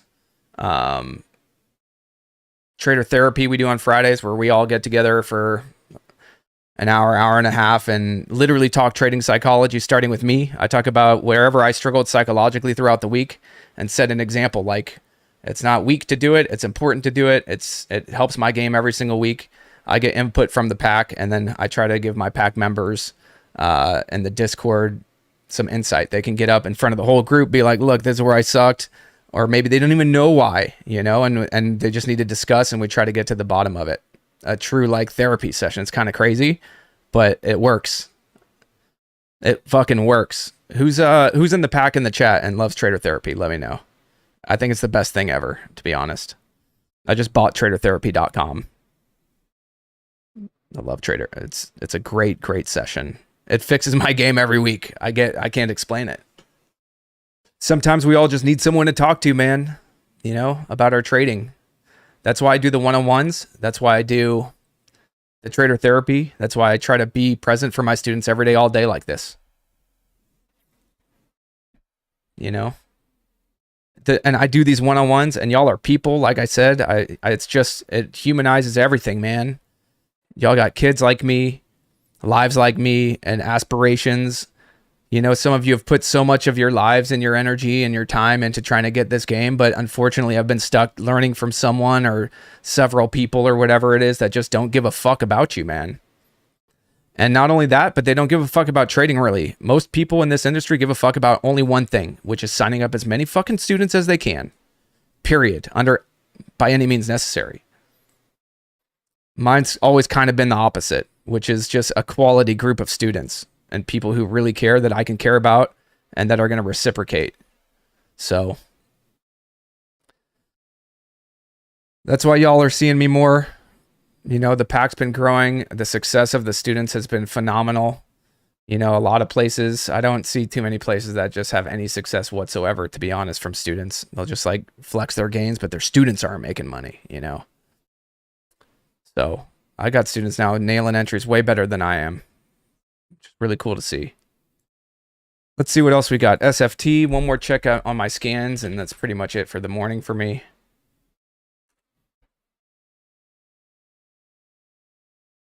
The one-on-one stuff, the reason it works is the same reason it worked for my soccer, you know? No two people are the same. And when I have one coach who was able to break down my technique and help me improve my technique, that's why I got better. That and the reps, you know, the extra work, all that good stuff, that is what made me successful. If I just practiced every day with the rest of my team, okay? If I just went to practice every day with my team, I never would have gotten a scholarship to BU. I never would have played in Europe. I never would have played anywhere. I would have just been sucky. I would have been okay because I was talented, right? And athletic. But that's all it would have been. What brought me to the next level to become professional were several personal trainers, man. At the end of the day, the extra work that I did with them, that's the whole point. That's why I do one-on-ones now. That's the whole point.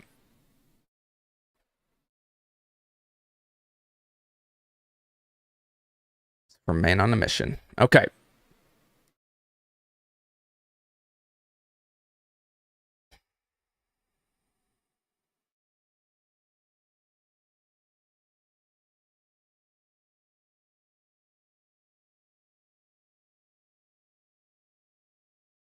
The 10-day period, buddy, on SASI is the 10-day period is a soft rule. It's not a hard rule. They can still pump past 10 days when they get down towards a buck.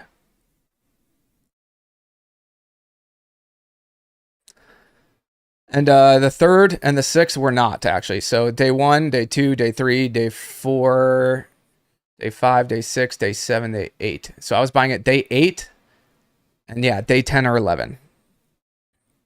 Day 10 or 11. And then it took them a couple extra days to actually put the PR out.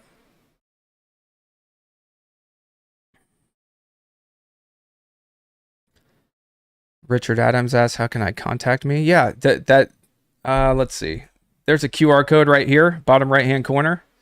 That'll take you to the site for mentorship in my group and stuff like that. Or rwtrades.com.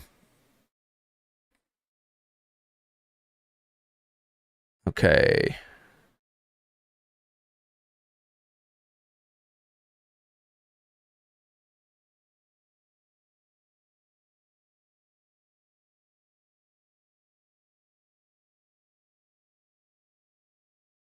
What's my thoughts on NKTX this afternoon?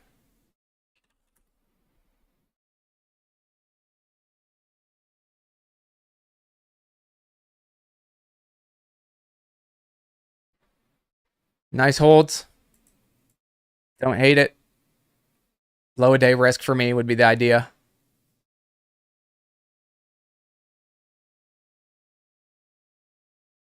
That would be the idea. Just risk reward wise, like I said, I needed to be long from 3-ish, and I had opportunities all morning to do that. So I would have to size down and do some different things if I wanted it.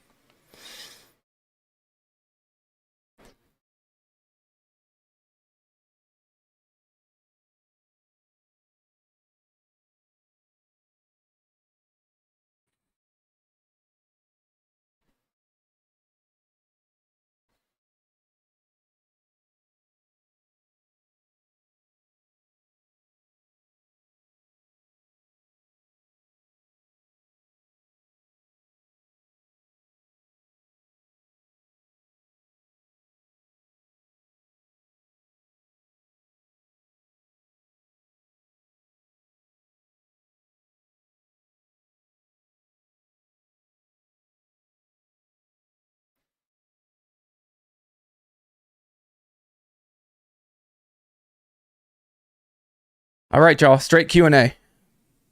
What we got? A few more minutes and I got to wrap up. I do have an appointment to get to here in about 15, 20 minutes.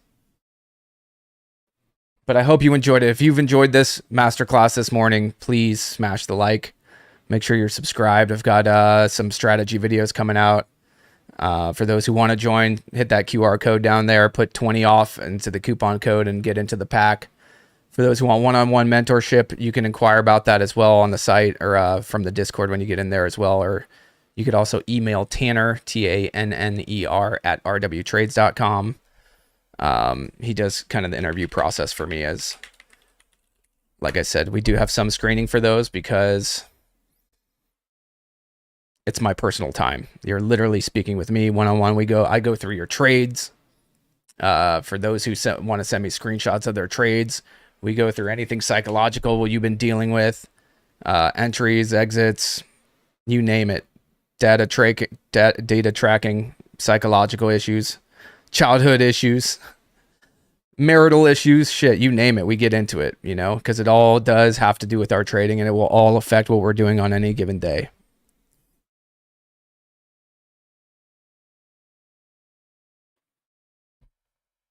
Yeah, you can always Discord, DM Tanner in Discord too.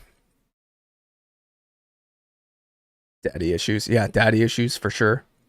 Of course, if you've got daddy issues, just, I'll be your daddy.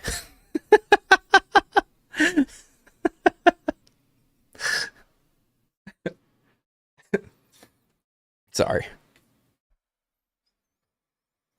All right. Some do call me Zaddy.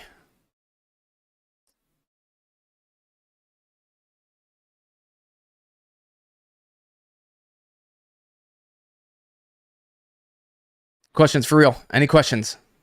If not, we're going to wrap it on up.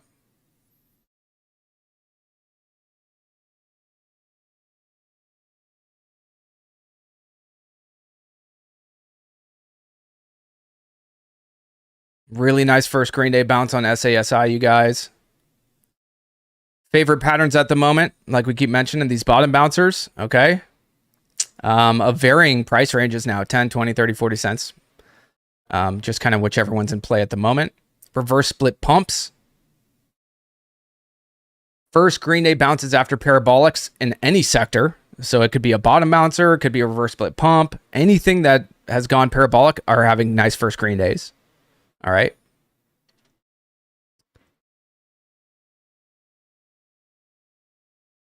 I won't be there for the challenge conference. I'm not even going to be in town yet. I won't get there until Friday night. But if you're in town Friday night, holler at me. And if you guys want to, if anyone wants to come to my Vegas and are going to Tim's conference, we'll get you a coupon code. If you want to also double up, just stay in Vegas for the weekend and come really, really, really up your game for realsies. Okay.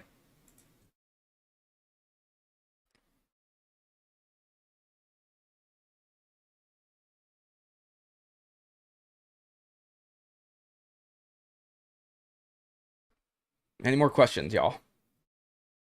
Just straight Q&A now. No more charts for me this morning. No more charts this morning. How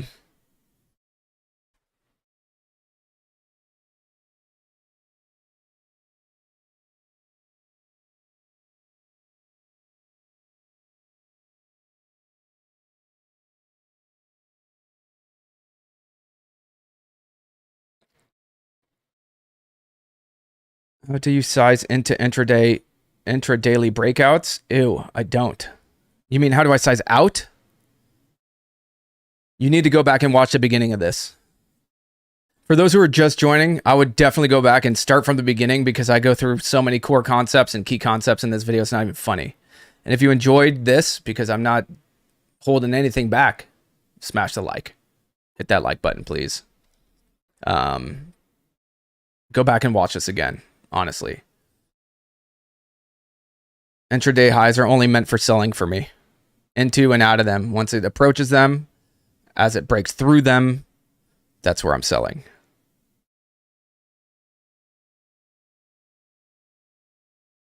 Yesterday's live webinar for my students, like for example, let's take yesterday's action really quick before I know I'm keep trying to wrap this damn webinar up, but the markets keep pulling me Um,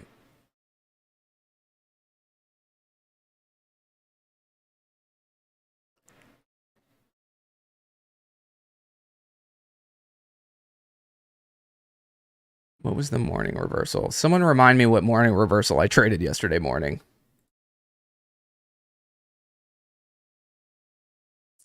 Trying to think. OPGN. That's what I traded. I traded a first green day OPGN yesterday, I believe. Yep. OPGN. And it wasn't great. You know, it wasn't great. But just to give you kind of an idea, still made a couple of grand from it.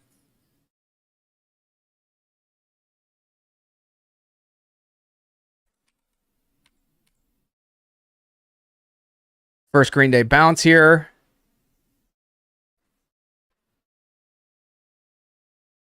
Ah, it's not the best example. Let's do it in here. It'll be easier.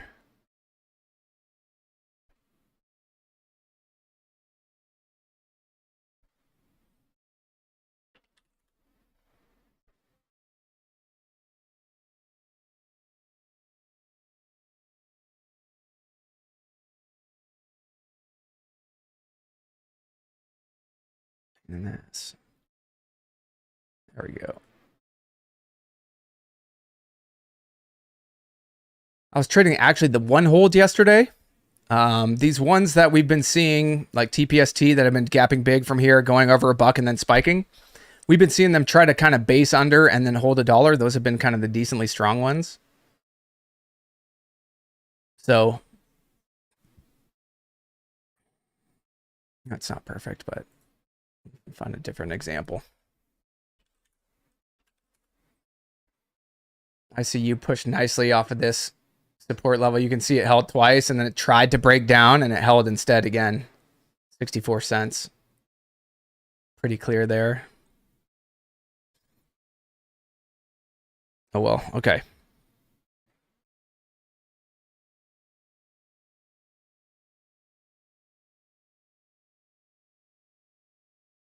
No problem, Mark. Do I ever consider shorting around this time of day? No, I don't short at all. I just don't.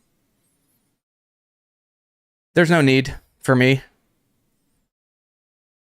Especially these days, it's just, there's a lot of upside. It's enough for me to trade and be happy with and not be too stressed. Shorting's stressful for me. I get really aggressive and mean. And then there's unlimited upside. Bad things can happen. Your monthly package cover all the educational material. I'm looking to sign up. Yep. Everything. That's right, Lando. Michael asked similarities between golf and trading. Oh man, both are really hard. Both take a lot of patience. Both of them, the second that you think that you got it, you get slapped really hard and realize you suck. Both are impossible to be perfect at. Both are super addicting.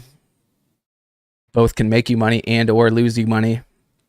And or can make and or can lose you a spouse or a family.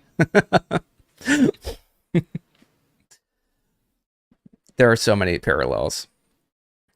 Love golf. How do I take pre-market volume into consideration with bottom bouncers? What's the difference between bottom bouncers and Gertani's reversal longs? Yeah, Gertani's reversal longs, I believe he's still buying breakouts on those when he buys them. And for bottom bouncers, so how do I take it into pre-market consideration?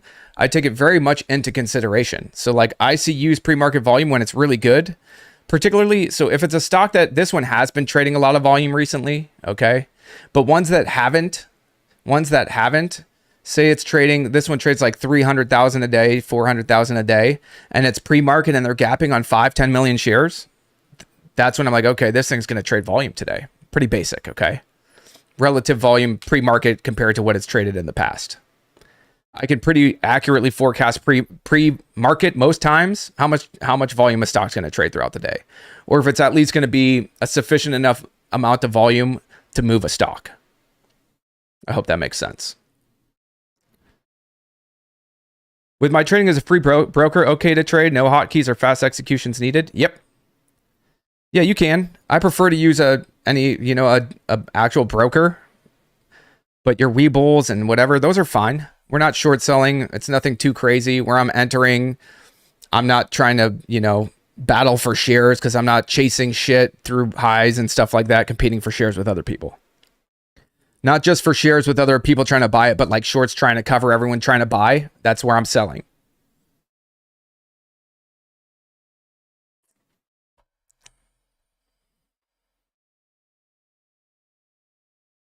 Yeah, the one-on-one's an extra cost, of course.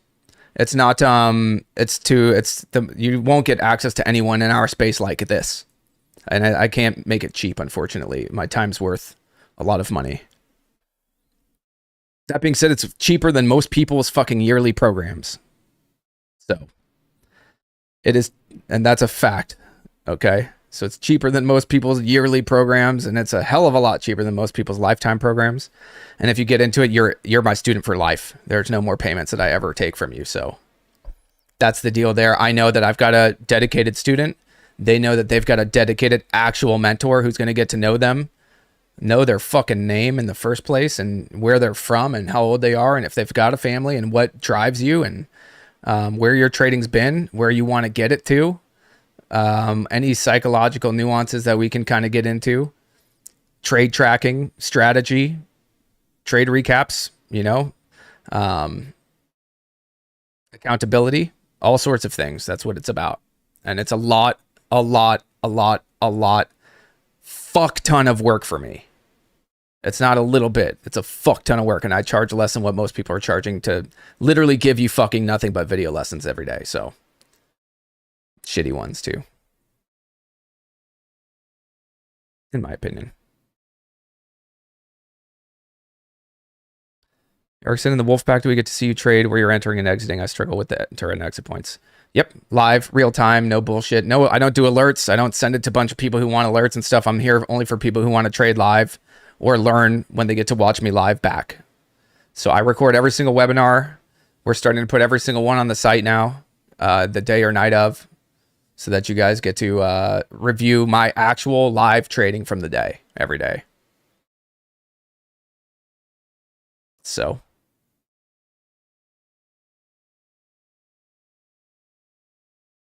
do I have students that trade both small cap and options? Yeah, I do.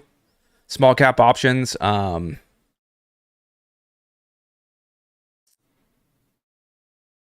futures, forex, everything. We got everything. We don't trade that stuff in the room, and we don't talk about it really for now. Maybe we'll have another channel for that stuff later.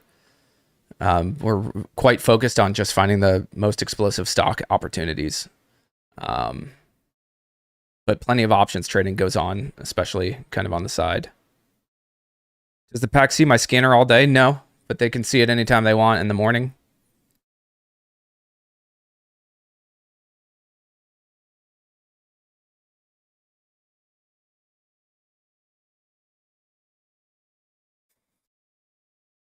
Highway Sushi said, "Hi, hey Roland, how do you get the float and news on the scanner? I can't figure it out." Right click here. Right here. Okay. Anywhere on these. And insert column. Okay. Insert. Intraday change is what I get for these ones. Multi-day change. Level 1. We get that stuff. But for here, I'll go share structure. Sorry. Well, it's already in. So I guess I can't. But you go to share structure. You can add shares outstanding, anything else. Okay. This is where you add everything.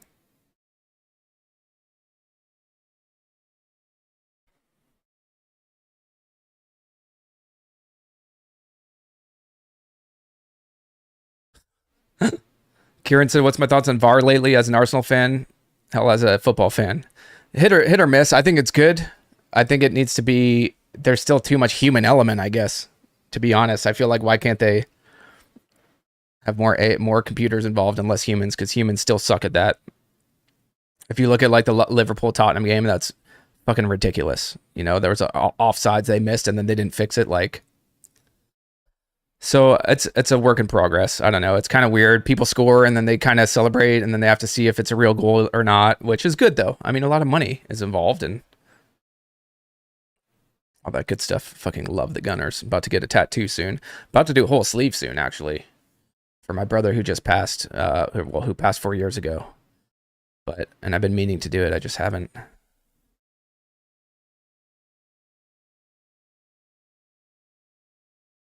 Quinn said, how did trading become real for you where you realized you could make it with trading? Did you have imposter syndrome at any point in your career? It became real. There was like a 3 or 4 month period in 2017 in a row where I was making more money than the law firm I was working at the end of that month. 3 or 4 months in a row. That is where I was like, dude, oh my gosh, maybe I'm onto something. I was just, I would say that was kind of the first thing where I was like, oh my gosh, this is like crazy money, you know? In terms of imposter syndrome, I didn't really get that till 2022. I was struggling for about 6 months last year. And it wasn't imposter syndrome. I had been doing this so long. I knew it was markets and I knew the things that were involved, but it was probably the most I've struggled, in other words. There was no real imposter syndrome. Maybe a couple times early on when I started making money and then kind of had some reality checks and stuff like that, where I thought I really had grips and then had some maybe gains that, you know, couple specific trades that I remember where I had huge gains where I was just super greedy and let them get wiped out. So a few more questions and I really have to go. Highway Sushi said, thank you. Annabelle said, do I exit my positions before it touches my risk if I see it getting wacky? Great question. Sometimes I do my best. And so the thing with my positions is I try to be so on point with entries and risk that I accept every single, I don't mind getting stopped out where I'm supposed to be stopped out, if that makes sense. I don't have a lot of risk anyways on my trades. I'm very low risk, high reward trading. So I'll get stopped out a lot. And I understand those small losses are fine. I can take 5, 6, 7 small losses in a row. And whatever that next trade is that hits is going to wipe those out because of how I go about finding my risk reward and trading and selling into the levels I sell into. That's how it works for me. So I'm not afraid of losses. I generally speaking, the only time I'm cutting prematurely like that is if I'm uncomfortable with my size or my entry is not on point. Or there's some times where, yeah, you know, the trade goes up a little bit and I see it get stuffed and I'm like, trade thesis is wrong. I should lock in some. Okay. So the only thing that will change my mind is something if I see in the taper price action that really throws me off. The rest of the time I try to stick to my ideas.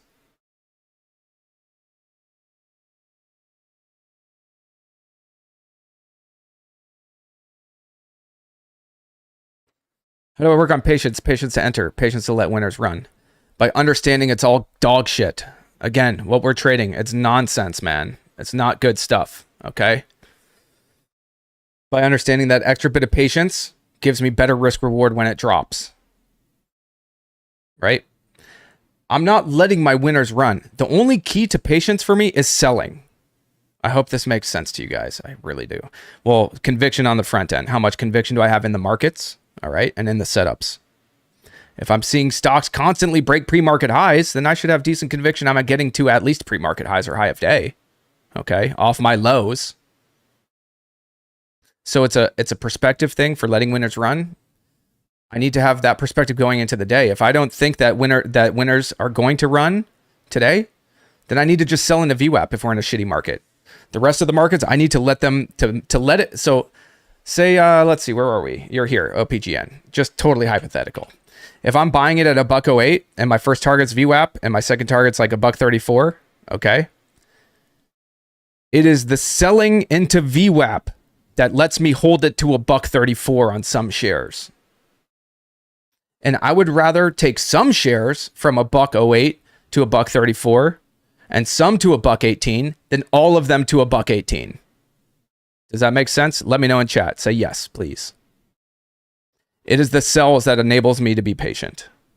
So it is the sizing out that enables patience. I'm not patient with all my shares. I'm really patient with some of my shares. It's the game. It's how to extend. So I'll sell into a $1.18. If it doesn't work, I still make money when the trade doesn't fucking work. Okay. I still make money, or I'm break even. De-risk, de-risk, de-risk, de-risk. Okay. And this goes for any fucking chart that I'm looking at, always. Right.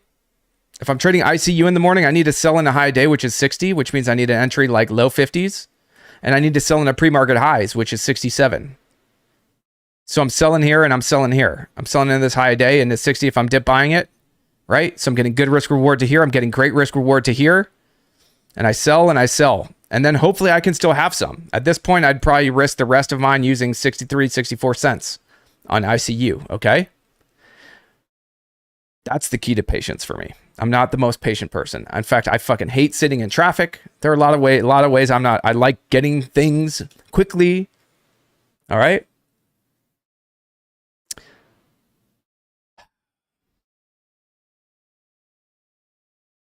Yeah, I am going, if you are just getting here, by the way, I'm sorry, this is going to be reposted on YouTube right now.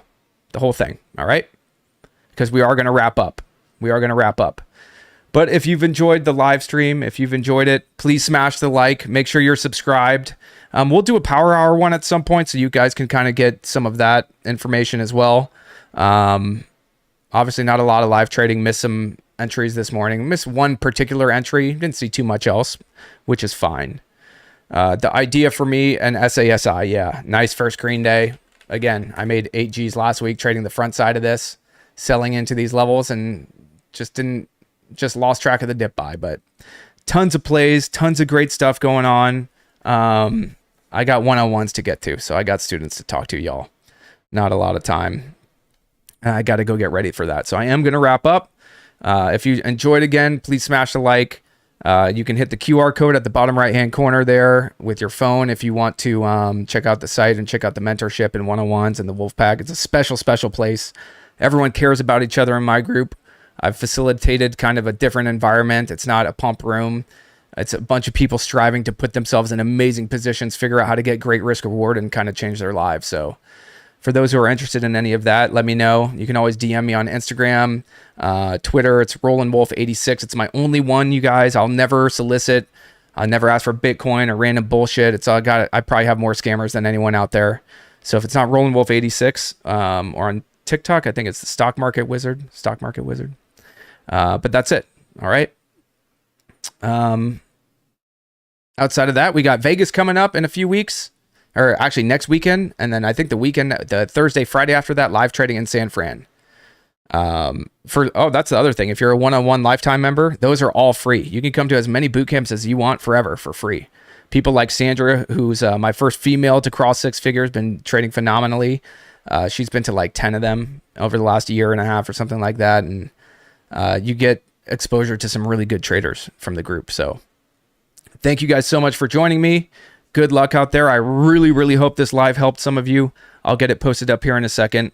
Everyone stay safe. Love you all.